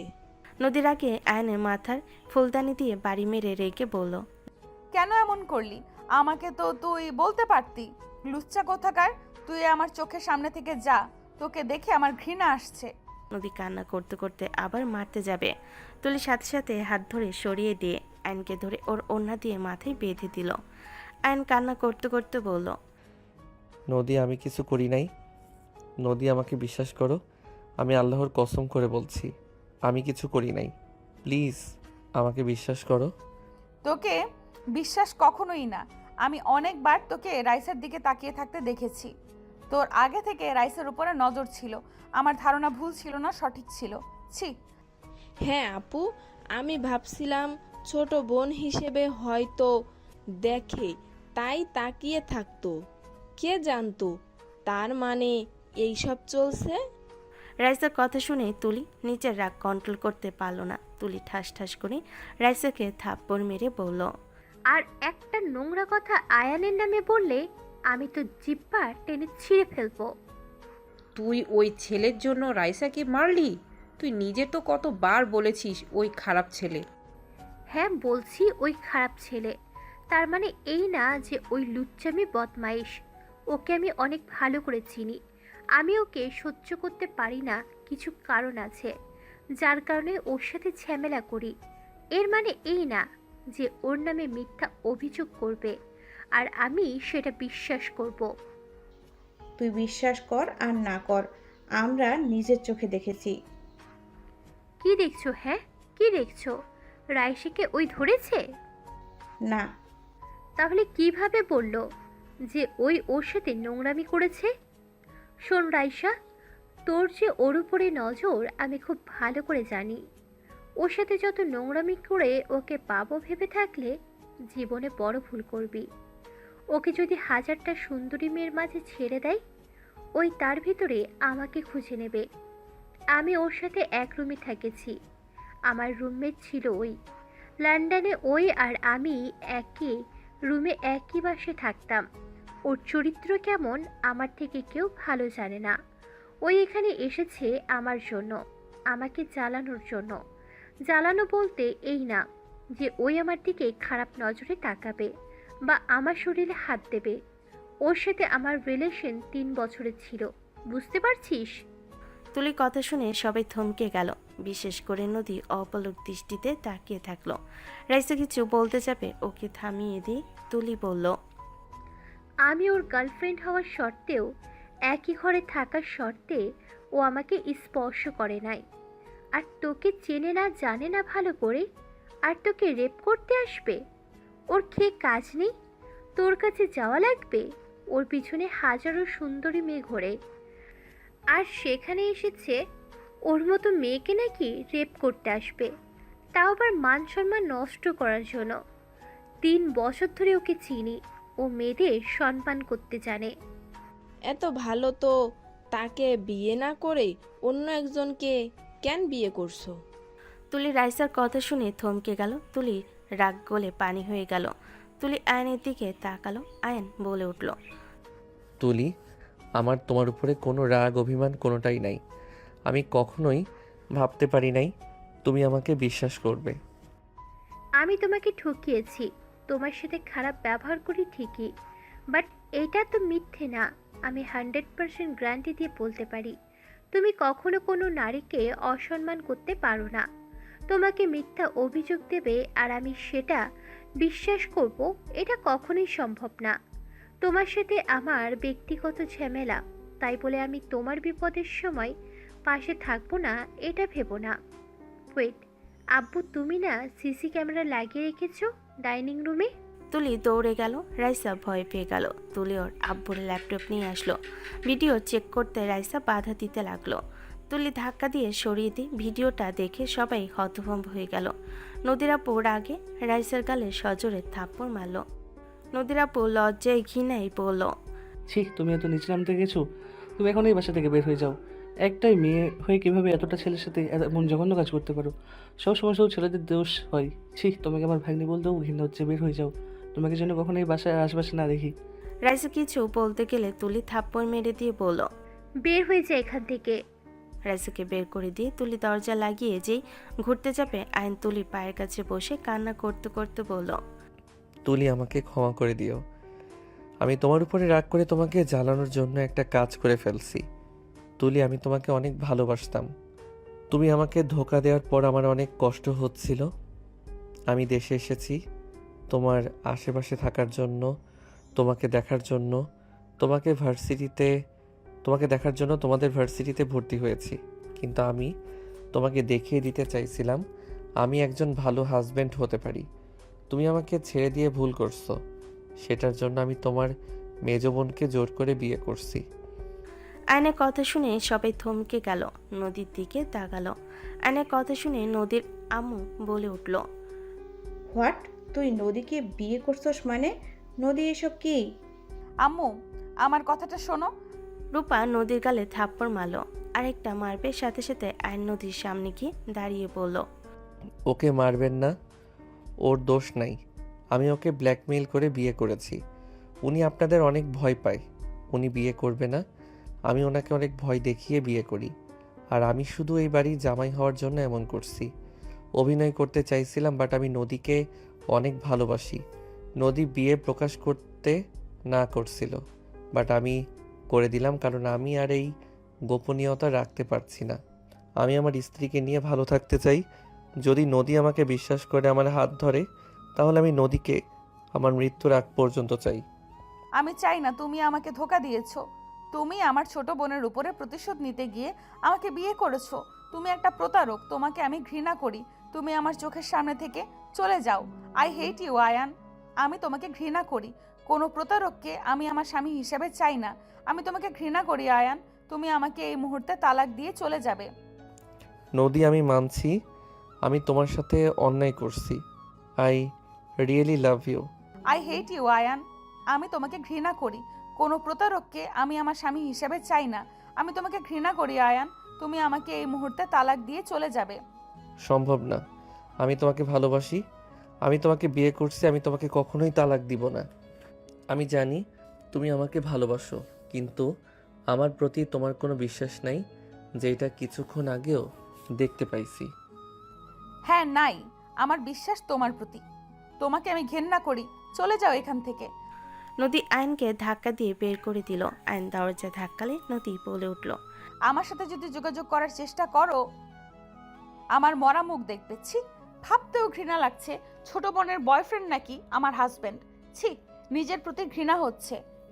আমি তোমাকে এখান থেকে নিয়ে যাব। আমি আর চলে যাচ্ছি, আমি তোমাকে নিতে আসবো। আয়ন চলে গেল 5 মাস পর। নদীর বাড়িতে এক এক করে সোনার গহনা থেকে শুরু করে শাড়ি, ডায়মন্ড সেট থেকে শুরু করে যত দামি মেকআপ প্রোডাক্ট যত মেয়েদের লাগে সব কিছু এক এক করে গাড়িতে করে নদীর বাসার সামনে থামলো। হইচই বেঁধে গেল। নদীর আব্বু আম্মু সবাই বারান্দা থেকে অবাক হয়ে তাকিয়ে বলল, এত গাড়ি এত জিনিস কার জন্য আসলো? আমার তো মাথা ঘুরছে। এত কোটিপতি কে হলো? কার জন্য এত গাড়ি? আম্মু দেখো দেখো, মামা মামি নেমেছে গাড়ি থেকে। সবাই অবাক হয়ে গেল। কলিং বেল বাজলে সবাই বসার ঘরে চলে গেল। নদী অবাক হয়ে বলল, কি ব্যাপার, সবাই ছোটাছুটি কেন করছো? নদীর আম্মু দরজা খুলতে এক এক করে সবাই ঢুকে পড়ল আর সব কিছু রেখে যেতে লাগলো। সবার মাথা ঘুরতে লাগলো। নদীর আম্মু বলল, আমার মাথা ঘুরছে। এইসব আমাদের বাসায় নাকি আমি স্বপ্ন দেখছি? কি হচ্ছে? কেউ আমাকে চিমটি দাও। আম্মু, এসব সত্যি আমাদের বাসায় এসেছে? আম্মু, মামা মামি এসেছে? সবাই আয়নের খালাখালুর দিকে তাকিয়ে বলল, ভাবি এসব কি? ভাইজান এত জিনিসপত্র কেমনে কি? আর লটারি পেলে আমাদের এখানে কেন নিয়ে আসবে? বুঝলাম না কাহিনী কি। শালা, কাহিনী কি বলতো? আমার মাথা ঘুরছে। খালামণির কথা শুনে সবাই ভুরু কুচকে তাকালো। খালামণি কিছু বলতে যাবে, তখনই আয়নের মম ড্যাড বাসার ভিতর প্রবেশ করলো। সবাই থমকে গেল। তুলি রূপা বলে ওঠে, এইগুলো কি আমাদের দুজনের জন্য নাকি? স্যার, ম্যাম, আপনারা? আমি কি স্বপ্ন দেখছি নাকি কেউ আমাকে চিমটি দেও? দুলাভাই, স্বপ্ন না বাস্তব? নদীর আব্বু আম্মু নদী বাদে সবাই আয়নের আব্বু আম্মুকে বলতে দেওয়ার জন্য উঠে পড়ে লাগলো। আয়নের মম বলে উঠল, বিআইবিএন সাহেব, আপনারা এত উত্তেজিত হবেন না। আফা, আমার বউটা কোনটা? কালো ড্রেস পরা। নদী, সালাম দে তোর শ্বশুর শাশুড়ি। খালামণির কথা শুনে সবাই চোখ বড় হয়ে গেল। আয়নের আব্বু আম্মু সোফায় বসে পড়ল। তখনই রাফি আতিয়া ভেতরে প্রবেশ করলো। তুলি বলে উঠল, আব্বু আম্মু আমার আইডল। আতিয়া খান ফ্যাশন ডিজাইনার। ম্যাম, স্যার, বসেন। দুজন সালাম দিল। নদীর আব্বু পড়ে যাবে খুশিতে। সাথে সাথে খালামণি ধরে বলল, দুলাভাই, ফিদা হয়ে যায়েন না, স্বাভাবিক থাকেন। এত খুশি হওয়ার কিছু নাই, ওনারা নদীকে তুলে নিয়ে যেতে এসেছে। মানে কি মামি? তোমার বিয়ের প্রস্তাব নিয়ে এসেছে ওনারা। খালামণির কথা শুনে সবাই অবাক হইল। নদী বলে উঠল, স্যার ম্যাম, আপনাদের আমি কিছু কথা বলতে চাই। আমাকে মাফ করবেন, আমি আপনার ছেলেকে বিয়ে করতে পারবো না। নদীর কথা শুনে সবাই অবাক হয়ে গেল। আয়নের মম বলে উঠল, বিয়ে করতে পারবে না কেন? তুমি কি অন্য কাউকে ভালোবাসো? নদী, পাগল হয়ে গেছোস নাকি? তোর কোনো ধারণা আছে কোন ফ্যামিলি থেকে প্রস্তাব এসেছে? তোর 7 কপালের ভাগ্য যে এই ফ্যামিলি থেকে তোর বিয়ের প্রস্তাব এসেছে। মামনি, তোমার কি এসব পছন্দ হয় নাই? তুমি মনে হয় দেখো নাই আমাদের গিফটগুলো, এইসব দেখাও। সব গিফট খুলে সবার মাথা চড়ক দিতে লাগলো। তুলি রূপা ডায়মন্ডের নেকলেসের কাছে গিয়ে বলল, ডায়মন্ড? এত দামি দামি জিনিস? নদী, রাজি হয়ে যা। মামনি, আমার ছেলেকে বিয়ে করলে যা চাইবে তাই পাবে। তোমাকে ডায়মন্ড সোনা সব কিছু দিয়ে মুড়িয়ে রাখবো। তুমি আমার ছেলেকে বিয়ে করে নাও। আমার ছেলে তোমাকে অনেক ভালোবাসে, আর আমার ছেলেকে তো দেখতেও খারাপ না, দেখো। নদীর আব্বু খালুমণি তুলি রূপা সবাই নদীকে রাজি হতে বলতে লাগলো। নদী বিরক্ত হয়ে বলল, নদী প্লিজ চুপ করবে তোমরা? সরি, আমার পক্ষে সম্ভব না। আমি বিবাহিত, আমার হাজব্যান্ড আছে। কথা শুনে সবাই অবাক হয়ে বলল, হাজব্যান্ড আছে? তাকে ডিভোর্স দিয়ে আমার ছেলেকে বিয়ে করে নাও। আমার ছেলে তোমাকে ছাড়া বাঁচবে না। তুমি বিয়ে করলে তোমার ফ্যামিলিকে একটা কোম্পানির সাথে বাড়ি ঘর যা লাগে সব দিয়ে দিব, আর তুমি তো রাজরানী হয়ে থাকবে। নদী, রাজি হয়ে যা। ওনারা তোর বিয়ের কথা শুনেও রাজি হয়েছে। না করিস না। ওই ছেলে না কোনো পরিচয় আছে, ওর সম্পর্কে আমরা কিছুই জানি না। নদী, রাজি হয়ে যা। আর ওই ছেলে তো তোকে ঠকাইছে, তোর সাথে প্রতারণা করেছে। তুলির উপরে প্রতিশোধ নেওয়ার জন্য তোকে জোর করে বিয়ে করেছে। দেখ, 5 মাস কেটে গেছে, তাও তোর কোনো খোঁজ খবর নেয় নাই। এমন ছেলের সাথে না থাকাই ভালো। ডিভোর্স দিয়ে আমার ছেলেকে বিয়ে করে নাও। সবাই নানা ধরনের কথা বলে নদী রেগে ফুলদানি ফেলে দিয়ে বলল, জাস্ট শাট আপ। আপনারা বড়লোক দেখে কি সব কিছু কিনে নিতে চান নাকি? আমার ভালোবাসা এত হালকা যে আপনাদের এইসব দামি জিনিস দেখে আমার স্বামীকে আমি ছেড়ে দিয়ে আপনার ছেলেকে বিয়ে করব? আপনাদের এইসব দামি জিনিসের থেকে কোটি গুণ দামি আমার স্বামী।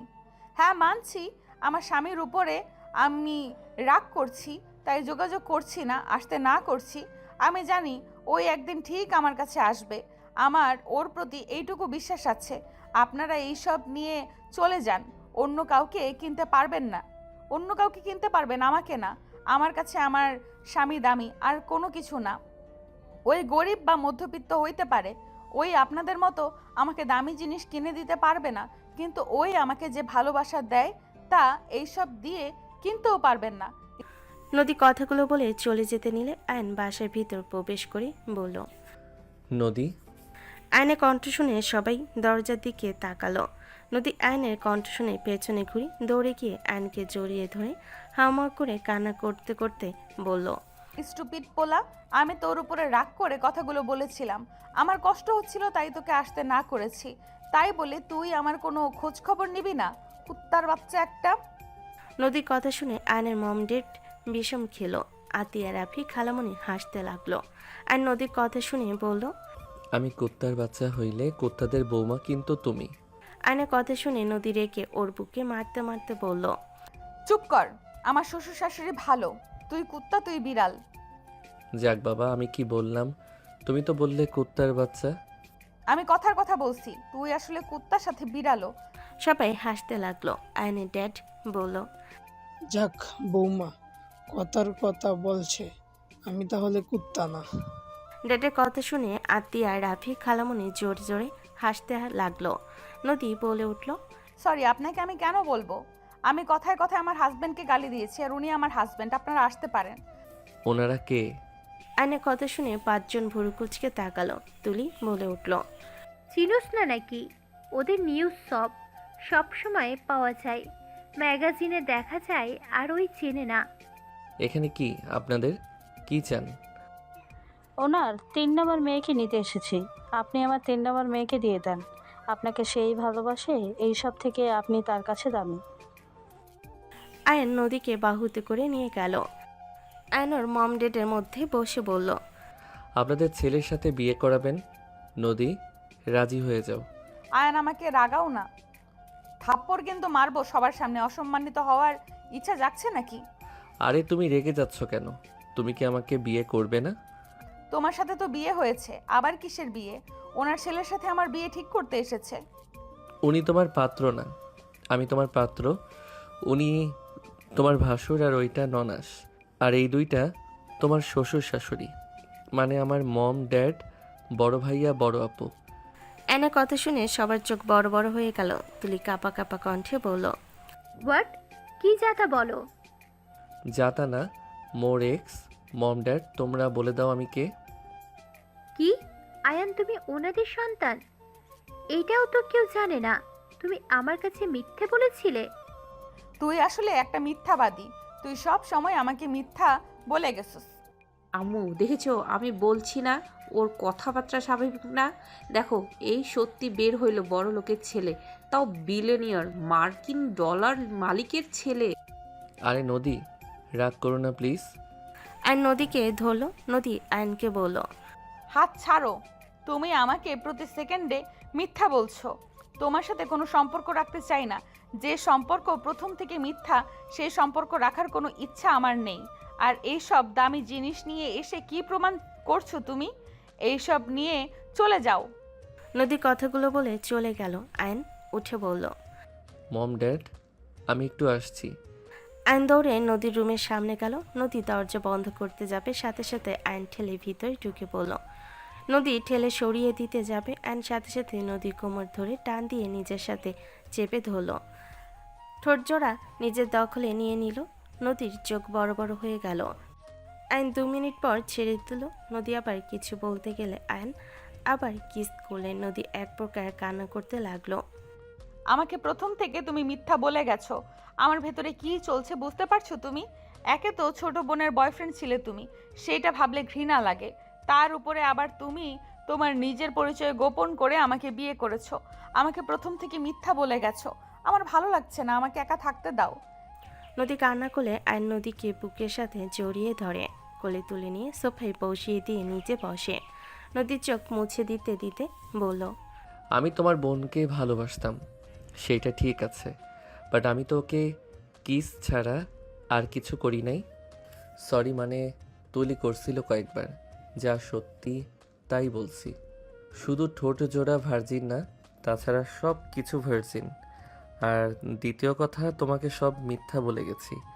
দেখো, ভেবে দেখো, তোমাকে আমি একবার বলেছিলাম তোমার বয়ফ্রেন্ডের বাবার কোম্পানির মালিকের ছেলে। তুমি আমাকে বিশ্বাস করো নাই, মনে আছে? কিভাবে বিশ্বাস করব তোমাকে? তুমি কি কখনো সামনে আনছে? তোমাকে কোথাও দেখায় নাই, তাহলে কিভাবে বিশ্বাস করব? হ্যাঁ, তোমার অবিশ্বাস করা স্বাভাবিক, বাট আমি একজন ভালো জীবনসঙ্গী খুঁজছিলাম তোমার বোনকে ভালোবেসে। আমি ব্যর্থ হয়েছি, ওর লোভের কারণে আমি ওকে হারিয়ে ফেলছি। তাই আমি তোমার সামনে পরিচয় গোপন করছি। আমার মম বলছিল তুমি আমার যোগ্য স্ত্রী। আমি তোমাকে ফলো করে যতটা বুঝেছি, তুমি অনেক ভালো মেয়ে। টাকার লোভে অন্তত আমাকে ছেড়ে যাবে না, সেইটা মিলে গেছে। সব বুঝলাম। আমাকে যদি ভালোবাসতে, তাহলে তুমি এই 5 মাস আমার সঙ্গে যোগাযোগ না করে কিভাবে থাকতে পারলে? কে বলছে আমি যোগাযোগ করি নাই? রাকিব আমার খালাতো ভাই, আমি ওর থেকে তো সব খোঁজ নিয়েছি। আর আমি ইউএসএ চলে গেছিলাম, ওইখান থেকে সব খোঁজ খবর নিয়েছি তো। আর মম ড্যাড ভাইয়া আপুকে বোঝাতে সময় লেগে গেছে। ওনারা যখন জানতে পারে তুমি সেই তুলির বোন, ব্যাপারটা ওরা মেনে নিতে পারছিল না। ওনারা ভাবছিল তুমিও তুলির মতো হবে, তাই 5 মাস কোনো যোগাযোগ করতে পারি নাই। আজ এখানে দেখছো, খালামণি তোমার সম্পর্কে বলছে, বোঝাইছে। খালামণির সাহায্যের কারণে এত দূর আসতে পারছি। আর ড্যাড মম তোমাকে পরীক্ষা করছে। আমি নিশ্চিত তুমি পাশ করে ফেলছো। এত কঠিন কথাবার্তা ভালো লাগছে না, আমার মাথা ব্যথা করছে। আসো, মাথায় হাত বুলিয়ে দেই, মাথা ব্যথা কমে যাবে। ওনারা সবাই বাহিরে, এইভাবে দুজন রুমের ভেতরে থাকা অভদ্রতা দেখা যায়। সমস্যা নেই, মম ড্যাড ফ্রি আছে, কিছু মনে করবে না, ওনারা হয়তো কথা বলছে। নদী আয়ানের বাহু জড়িয়ে ধরে কাঁধে মাথা দিয়ে বসে থাকলো। দরজায় নক হলে আয়ান বলল, কে? ভেতরে আসবো নাকি? আয়। রাকিব ভিতরে আসলো। নদী সরে বসতে যাবে, সাথে সাথে আয়ন টান দিয়ে নিচে বাহুতে জড়িয়ে নিয়ে বলল, তুমি আমার বউ, গার্লফ্রেন্ড না। তোমাকে রেডি করার জন্য মানুষ আসছে, তুমি রেডি হয়ে নাও। আয়ান, তুই বাইরে চল। ওইসব পড়া লাগবে না, ওর মাথা ব্যথা করছে, এখন এই গরমে ভারী কিছু পরার দরকার নাই। তাহলে যা খালামণিকে বলে আয়, আমাকে বলতে বলেছে তাই বললাম। থাকো, আমি যাই। আয়ন উঠে গেলে নদী বের হইল। আয়ন বলে উঠল, মম, ওর মাথা ব্যথা করছে, এই গরমে এসব না পড়াই ভালো। আর আমার বউ এমনিতেই সুন্দর, ওকে সাজার থেকে আমার কাছে ওকে সিম্পল লুক বেশি ভালো লাগে। Sorry ma'am. আরে আমাকে ম্যাম কেন বলছো? আজ থেকে আমাদের মম ড্যাড বা বাবা মা বলবে। ওকে মম। গুড, এই নাও কাট। তোমার যেটাই ভালো লাগে কিনে নিয়ে আর সবাইকে শপিং করিয়ে দিও। আমার এটা দরকার নাই, এত কিছু দিয়েছেন, এই সব নিতে আমার কেমন লাগছে। তুমি আমার ছোট ছেলের বউ, তুমি পরপর ভাবছো কেন? আমাদের যা আছে সব তো তোমার। এই সব টাকা কেন ইনকাম করছি শুনি? না মানে আয়ান, তুমি কিছু বলো না। আরে নিয়ে নাও মম, খুশি হয়ে দিচ্ছে। মম দাও, আমি দিয়ে দেই। আয়নর মমের হাত থেকে কার্ড নিয়ে নদীর হাতে দিল। নদী সবার সাথে ভদ্রভাবে কথা বলতে লাগলো। সবাই বিদায় নিতে নিলে নদী বলে উঠল, আয়ান তুমি থাকবে না? তুমিও চলে যাবে? নদীর কথা শুনে 5 জন মুচকি হাসি দিল। আয়নের মম বলে উঠল, আয়ান সাহেব, আপনি থেকে যান, আমরাই যাই। আয়ন লজ্জা পেয়ে গেল। সবাইকে নিচে গিয়ে বিদায় দিয়ে দিল। আয়ন নদীকে ধরে নিয়ে যেতে লাগলো। সবাই বাসার ভিতরে গিয়ে সোফায় বসে পড়ল। নদীর আব্বু আম্মু দীর্ঘশ্বাস ফেলে বলল, ভাবা যায় আমার বোকামের ভাগ্য এত ভালো। বাবা, তোমার সাথে খারাপ ব্যবহার করেছি, ক্ষমা করে দিও। আব্বু, ক্ষমা চাইবেন না, দয়া করে, আমি আপনার ছোট, ভুল মানুষের হয়ে থাকে। তুমি আমাকে এভাবে ধোকা দিতে পারলে? তুমি যদি আমাকে সত্যিটা বলতে, তাহলে আমি তোমাকে কখনোই ছেড়ে দিতাম না। মিথ্যা পরিচয় দিয়ে লাভ হয়েছে, আসল ভালোবাসা পেয়েছি। কথায় আছে না, লোভে পাপ, পাপে মৃত্যু। যান চলো রুমে, তোমার মাথা টিপে দেই, তুমি ঘুমালে মাথা ব্যথা কমবে। চলো। আর নদীকে কোলে নিয়ে চলে গেল। তুলি নিজের উপরে রাগ করতে লাগলো। তুলি মনে মনে ভাবতে লাগলো, উফ, আমি কেন যে লোভ করতে গিয়েছিলাম। ছি, লাস্টে কি যাকে ছোট লোক ভাবলাম আর যাকে বড় লোক ভাবলাম সে কিনা সামান্য ম্যানেজার। ছি, নিজের লোভের জন্য নিজের ভালোবাসা, নিজের আরাম জীবনটা হারাম করে দিলাম। আমাকে কতটা কেয়ার করতো, ভালোবাসতো। আমি খাঁটি হীরা ছেড়ে কয়লা বেছে নিয়েছি। দিন শেষে বোকা মেয়েটা জিতে গেল আর আমি চালাকি করে হেরে গেলাম। তুলি কথাগুলো ভাবতে ভাবতে চলে গেল। আয়ন নদীকে শুইয়ে দিয়ে আয়ন নদীর কপাল টিপে দিতে লাগলো। নদী আয়নকে বলল, আমার বুকের উপরে আসো, আমার বুকের ভেতরে অনেক কষ্ট হচ্ছে, তোমাকে হারানোর ভয় বেড়ে যাচ্ছে আমার। এইসব কি বলো? হারানোর ভয় কেন পাবে? আমি তোমাকে ছেড়ে কোথায় যাব শুনি? আয়ন কথাগুলো বলে নদীর বুকে মাথা দিয়ে শুয়ে পড়ল। নদী আয়নকে বুকের সাথে চেপে ধরে বলল, আমি শুনেছি আর দেখেছিও, ধনী মেয়েগুলো বেশি ভালো হয় না, ওরা পরিবর্তন বেশি হয়ে যায়। তুমি ওইসব পুরুষদের মতো আমাকে ঘরে রেখে বাহিরে পরকিয়া করবে না তো? আমি তোমার পাশে কাউকে সহ্য করতে পারবো না। আমি যদি অন্য কারো হওয়ার ছিলাম আগে হতে পারতাম। তুমি তুলিকে এত ভালোবাসতে, সেখানে আবার আমার প্রেমে পড়লে। এইভাবে যদি আবার অন্য কারোর প্রেমে পড়ে যাও, তখন তো আমি নিজের জীবন দেওয়া ছাড়া আর কোনো উপায় দেখবো না। নদী চুপ, বাজে কথা বলো না। আমি তুলিকে ভালোবাসতাম, কিন্তু তুলি আমাকে ধোঁকা দিয়েছে। ও আমাকে কখনোই সত্যি করে ভালোবাসে নাই। ওই আমাকে সত্যি ভালোবাসলে আমি কখনোই তোমার কাছে আসতাম না। আমার আসার প্রয়োজন হইতো না। আমি এক নারীতে আসক্ত হতে পারি, আর আমার মনে যদি কুচিন্তাও আসে, আল্লাহ যেন আমাকে সঠিক পথের হেদায়েত দেন। আমি তোমার সাথে সারা জীবন কাটিয়ে দিতে চাই। মাথায় রেখো, ঘরে তোমার বউ আছে, অন্য নারীর দিকে তাকালে চোখ তুলে নিব। নদীর কথা শুনে আয়ন মুখ তুলে হেসে দিল, কপালে চুমু দিয়ে বলল, ওকে ম্যাম, মনে রাখবো। আমার ঘরে সুন্দরী একটা বউ আছে। আমার বাহিরে কোনো নারীর দিকে তাকানো উচিত না। জি। একটু আদর করি। আদর পাচ্ছে, বাট বাসর রাতে একদম ফ্রেশ জিনিস উপহার দিতে চাই। নদীর কথা শুনে আয়ন ফিক করে হেসে বলল, ম্যাম, এখন টেস্ট করলেও সেই আমি, আবার বাসরাতেও আমি। তাহলে? নদী তাহলে বলতেই আয়ান সাথে সাথে ঝাঁপিয়ে পড়ল। নদী আয়নকে খামচি দিয়ে ধরল। আয়ন কিস করতে লাগলো। আয়নের ঠোঁটের স্পর্শে নদী মাতাল হয়ে যেতে লাগলো। নদী নিজেকে কন্ট্রোল না করে আয়নের উপর ঝাঁপিয়ে পড়ল। দুজন একে অপরকে আদর করতে করতে ক্লান্ত হয়ে গেল। আয়ন নদীকে বুকে জড়িয়ে শুয়ে পড়ল। নদী লজ্জায় আয়নের দিকে একবার মুখ তুলে আবার বুকে মুখ লুকিয়ে নিল। কি ব্যাপার, আমার বউ কি আমাকে দেখে লজ্জা পাচ্ছে? অল্প অল্প। তাই দেখি, লজ্জাটা কোথায়? আর নদী থুতনি ধরে একটু উঁচু করে ধরল। নদী লজ্জায় চোখ বন্ধ করে নিল। আর নদীর ঠোঁটে আলতো করে কিস করে বলল, আমার লজ্জাবতী বউটাকে অনেক সুন্দর লাগছে। জান, আমি একটু কলটা ধরি। ধরো। আয়ন কল রিসিভ করতেই ও পাশ থেকে রাকিব বলল, আদর কম খা, বাসায় আয়। কি হয়েছে সেইটা বলো। নানু বাড়ির সবাই চলে এসেছে, তোকে নিয়ে হাসাহাসি শুরু করেছে। শুন, বিয়ে তো হবে, এখন বাসায় আয় তো। বিয়ের পর তো বউ তোর সাথে থাকবে। আচ্ছা, আসছি। কই যাবে? সাউন্ড জোরে দে তো। দিচ্ছি। লাউড স্পিকারে দিলে রাকিব বলে উঠল, কিছুদিন পর তো জামাই বাড়িতে চলে আসবে। এখন জামাইকে ছাড়া তো আপু কাজিনরা সব এসেছে, সবাই ওকে বসাচ্ছে। এখন আফত ছাড়ো, আর না হয় তুমি ওর সাথে চলে আসো। তুই আমাদের ভালো মুহূর্তের ভেতরে ঢুকলি কে রে? সামনে আয়, কানের নিচে বাজাবো। আমি কি জানি তোমরা ভালো মুহূর্ত কাটাচ্ছ। আয়ান, তাড়াতাড়ি আয় তো। ফোনটা রাখো, আসছি। রাকিব কল কেটে দিল। আয়ন শার্ট প্যান্ট পরে বলল, জান, বাসায় যাই, রাতে কল দিব ফ্রি হয়ে। আমার থেকে তোর কাজিনরা আগে নাকি? কখনোই না, বাট নানু মামুনিরা সবাই এসেছে, অনেক দিন পর দেখা হবে, বুঝতে পারছো তো। সবার সাথে সময় না কাটালে বলবে বউ পেয়ে আমাদের ভুলে গেছে। নানু প্রচণ্ড জ্বালাবে। ওকে, আমি কলার আশায় থাকবো।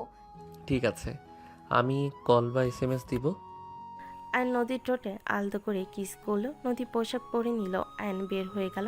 নদী খাটের উপর শুয়ে পড়ল। মাথায় হাত দিয়ে রেখে এক পা আরেক পায়ের উপর রেখে ভাবতে লাগলো। হঠাৎ করে রূপা তুলি ঢুকে বলল, নদী, কি করিস? নদী উঠে বসে পড়ল। নদী বলল, কিছু না আপু, কিছু বলবে? চল তোর গিফটগুলো দেখি। তোমরা যাও, আমি আসছি গোসল করে। রূপা ভিলেন মার্কা হাসি দিলে নদী লজ্জা পেয়ে গেল। তুলি হাত মুঠো করে নিল। তুলি রাগে ভাবতে লাগলো, আমাকে নাকি ওই ভালোবাসে, অথচ আমার বোনের সাথে কি গভীর সম্পর্ক। সব মিথ্যা, ওর সব কিছুই মিথ্যা ছিল। ওকে, গোসল করে আয়, আমরা যাই। নদী গোসল করতে চলে গেল। আয়ন বাসে গিয়ে গোসল করে সবার সাথে আড্ডা দিতে লাগলো। এদিকে নদী গোসল করে সবার সাথে বসে থেকে সব দেখতে লাগলো। যত দেখছে তত অবাক হয়ে যাচ্ছে। নদীর আম্মু বলল, এত দামি দামি জিনিস যত্নে রাখতে হবে নদী, তোর ভাগ্যটা এত ভালো। নদী সবার কথা শুধু হুম করতে লাগলো। আর ফোনে আয়নের SMS এর অপেক্ষা করতে করতে বারবার মেসেঞ্জারে চেক করতে লাগলো। আয়ন SMS দিলে নদী খুশি হয়ে গেল। নদী রাগী ইমোজি দিয়ে বলল, এত ঘন্টা পর আমার কথা মনে পড়লো নাকি? কাজিন পেয়ে মনে হয় আমাকে ভুলে গেছো। মেয়ে কাজিন কয়টা? আয়ন ভিডিও কল দিল। আয়ন কল দিলে নদী বলল, কল কেন দিয়েছো? ওয়েট, দেখাই। আয়ন সামনে ক্যামেরা ধরে দেখে ওর বেডের উপরে কেউ শুয়ে আছে, কেউ বসে আছে। নদী সবাইকে দেখে হাই দিল। নদী সবার সাথে কথা বলতে লাগলো। তুলি, রূপা, নদীর আম্মু রুমের ভিতরে সব কিছু দেখতে লাগলো। তুলি বলে উঠল, এটা তোমার রুম নাকি? না, এটা আমার আড্ডা দেওয়ার রুম। এখানে সব কাজিনরা আসলে আড্ডা দেয়, গেম সব কিছু আছে এই রুমে। তোমার রুম দেখাও। ওয়েট, দেখাচ্ছি। আয়ন রুম থেকে বের হলে আয়ন দেখাতে লাগলো। সবার চোখ সানাবড়া হয়ে গেল।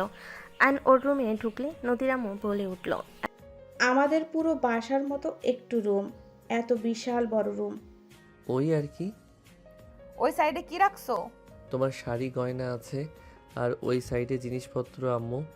এই পাশে তোমার জন্য সব করে ফেলছে একদিনে। একদিনেই? ওয়েট, তোমাকে দেখাই। অ্যান আলমারি খুলে সব দেখাতে লাগলো। তুলির মাথা খারাপ হয়ে গেল। রুমে সব দেখাতে লাগলো। আয়ান বলে উঠল, তুমি আসলে তোমার মন মতো রুম সাজিয়ে নিতে পারো। আপাতত আমার পছন্দের সাজানো আছে। চেঞ্জ করার দরকার নেই, আমার চয়েস থেকে তোমার চয়েস সুন্দর আছে। কি? তাহলে তোমার চয়েস বাজে? তাহলে আমি বাজে দেখতে? সবাই হাসলে। নদী ভ্যাপাচাকা খেয়ে বলল, আমি কখন বললাম? তুমি না বলে তোমার চয়েস বাজে, তাহলে তোমার সব চয়েসের মধ্যে তো আমিও আছি। ও ফাজিল, কোনো কথা? ও ফাজিল, কোন কথা কোন দিকে নিয়ে গেছো? ওইসব রাখো, আমার ব্যালকনি দেখাও। ওয়েট। আয়ান বেলকুনিতে গেলে নদী বলে উঠল, ওয়াও, আমার স্বপ্ন ছিল এমন একটা আমার ব্যালকনি হবে। আমার স্বপ্ন পূরণ হয়ে গেছে। নদী, তোর বলা বর্ণনার মতোই ব্যালকনিটা। তোর ভাগ্য আসলেই ভালো, তোর সব স্বপ্ন পূরণ হয়ে গেল। তোমার পছন্দ হয়েছে? হ্যাঁ। ভাবি, কিছু বলবেন? আয়নের কথা শুনে ওর ভাবি রুমের ভিতরে ঢুকে বলল, কার সাথে কথা বলো? তোমার বউয়ের সাথে কথা বলতে দিবে না নাকি? আয়ন ফোন নিয়ে গিয়ে ভাবির সামনে ধরে বলল, নদী আমার বড় ভাইয়ার ওয়াইফ। উনি তো ডক্টর জেরিন খান। আসসালামু আলাইকুম ভাবি, কেমন আছেন? আয়নের ভাবি বলে উঠল, ওয়ালাইকুম আসসালাম। আলহামদুলিল্লাহ, তুমি কেমন আছো?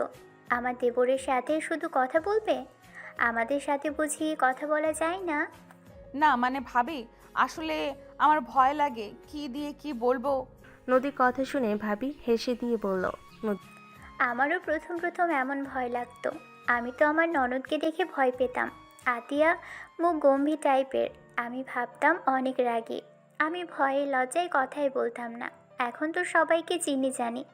তুমিও আসো, সবাই অনেক ভালো, মিশুক। আর আমার শ্বশুর শাশুড়ি তো কোনো কথাই নেই। তুমি তো তাদের সাথে থাকবে মনে হয়।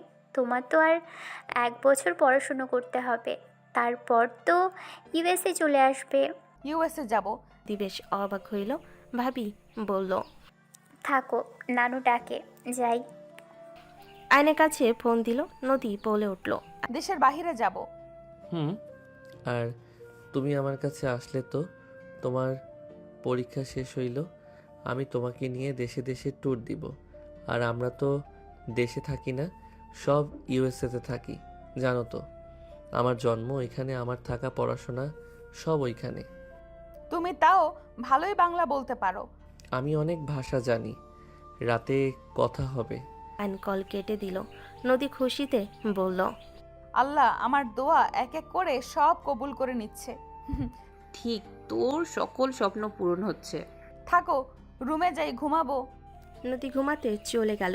8 দিন পর আয়ান নদী বড় অনুষ্ঠান করে বিয়ে হলো। নদী বাসর ঘরে বউ সেজে বসে আছে। ওর বোনেরা কাজিনরা মজা করছে। আয়ান তুলি একটা রুমে দাঁড়িয়ে আছে। আয়ান বলল, তোমার ভাগ্য তুমি নষ্ট করছো, আমাকে দোষ দিবে না। আমার শালিকা হও, শালিকা হিসেবে অনেক কিছু পাবে।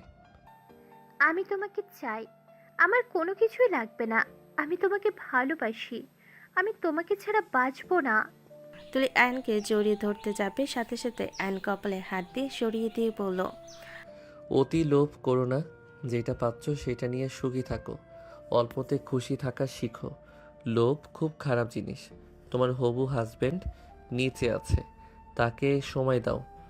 এমন কিছু করে ওইটাকেও হারায়ও না। ভালো থাকো।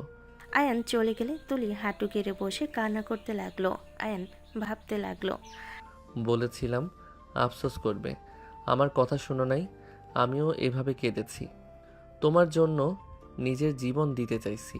ভাগ্য ভালো, নিজের ক্ষতি করি নাই। এই জন্য বলে আল্লাহ যা করে ভালোর জন্য করে।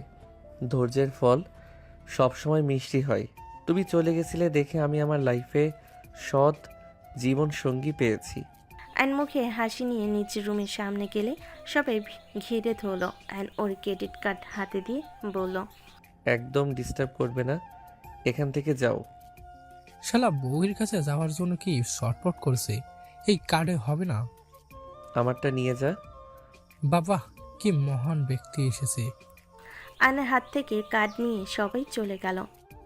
আয়ান রুমের ভিতর ঢুকতেই নদী বলে উঠল। আসসালামু আলাইকুম। ওয়ালাইকুম আসসালাম বিবিজান। আয়ন দরজা লাগিয়ে দিয়ে নদীর কাছে গেল। আয়ান নদীকে সোজা জড়িয়ে ধরল। আয়ান বলে উঠল, বাবা, আমার বউ এত খুশি কেন? খুশি হব না? আজ আমি অনেক অনেক খুশি। প্রথমত, আমি একজন আমার লাইফে বেস্ট লাইফ পার্টনারকে পেয়েছি। দ্বিতীয়ত, আমার এক্সকে দিয়ে আমার জুতো নিয়ে এসেছি। এক্স আমাকে সম্মান করে ম্যাম ম্যাম করছিল। আমার যে কি ভালো লাগছিল। নদীর দিকে তাকে আয়ন ফিক করে হেসে দিয়ে বলল, ফাজিল একটা। সব তো তোমার জন্য সম্ভব হয়েছে কুত্তা, এবার বুঝছে। ওই চলে যাওয়াতে আমার কত লাভ হয়েছে। ওই যে অহংকার করেছিল, এখন সেই কোম্পানিগুলোর মালিকের ছেলের বউ আমি। যাই হোক, তুমি এখানে আসার জন্য কত দিয়েছো? কার্ড দেওয়ার কথা বলবে, এত টাকা ওরাও কেন? আয়ন নদীকে জড়িয়ে ধরে বলল, আরে 5 লাখ টাকা ওই কার্ডে রেখেছি। আমি জানি এইগুলো হামলা করবে। 5 লাখ কি কম? কম আছে। কিপটামি করো না। এত ফুটানি করা ভালো না। কিপটামি করাও ভালো না। নদী ভুরু কুচকে তাকালে আয়ন নদীকে দাঁড় করে দিয়ে বলল, চোখ বন্ধ করো। নদী চোখ বন্ধ করলে আয়ন একটা ডায়মন্ড সেট সামনে ধরে বলল। চোখ খুলো। নদী চোখ খুলে বলল, এইসব কি? আমার পক্ষ থেকে তোমাকে ছোট উপহার। আমি তোমার জন্য গিফট কিনছি, বাট ওইটা দিব না। আরে আমার গিফট আমাকে কেন দিবে না? আমার গিফট অনেক কম দাম। দেখি কি গিফট। খাটের উপর থেকে আয়ন নিয়ে প্যাকিং খুলে ঘড়ি দেখে বলল, ওয়াও, অনেক সুন্দর জানু। আমাকে পরিয়ে দাও না। সত্যি তোমার পছন্দ হয়েছে? হ্যাঁ, দাও দাও তাড়াতাড়ি। আয়নর হাতের ঘড়ি খুলে নদীর দিকে হাত বাড়ালে নদী খুশি হয়ে আয়নকে ঘড়িটা পরিয়ে দিল। আয়ন নদীর কপালে চুমু দিয়ে বলল, থ্যাংক ইউ বউ, এত সুন্দর একটা ঘড়ি গিফট করার জন্য। I love you. I love you too. আমি তোমাকে পরিয়ে দেই। ওকে। ওয়েট, আগে তুমি এইসব খুলে নাও। তুমি খুলে দাও, আমার থেকে এইসব ওজন বেশি। তোমাকে কিন্তু অনেক সুন্দর লাগছে। ধন্যবাদ। আয়ন নদী সব কিছু খুলতে সাহায্য করলো। নদী দীর্ঘ নিঃশ্বাস ফেলে আয়ন পাতলা ফিনফিনে শাড়ি দিলে নদী পরে নিল। আয়ন নদীর চুল খুলে দিলে আয়ন আয়নাতে নিজেকে দেখে বলল, এই শাড়ি কে কিনছে? ইয়া মানে আমি। ফাজিল। আরে এটা তো শুধু আমার সামনে পড়বে।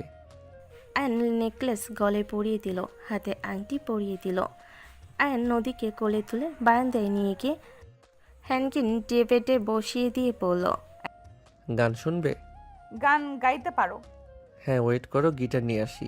আয়ন গিটার নিয়ে এসে নদীর পাশে বসে নদীর দিকে তাকিয়ে গিটার বাজাতে বাজাতে বলল, একটা ছিল সোনার কন্যা, মেঘ বরণ কেশ, ভাটি অঞ্চলে ছিল সেই কন্যার দেশ। দুই চোখে তার আহারে কি মায়া, নদীর জলে পড়ল কন্যার ছায়া। তাহার কথা বলি, তাহার কথা বলতে বলতে নাও দৌড়াইয়া চলি। তাহার কথা বলি, তাহার কথা বলতে বলতে নাও দৌড়াইয়া চলি। আয়নের গান তুলি কানে গেল। তুলি হাঁটুর উপর থুতনি রেখে বসে আছে, চোখ দিয়ে পানি গড়িয়ে পড়ছে। আর এইদিকে আয়ন নদীকে গান শোনাতে লাগলো। নদী আয়নের দিকে মুগ্ধ হয়ে শুনতে লাগলো।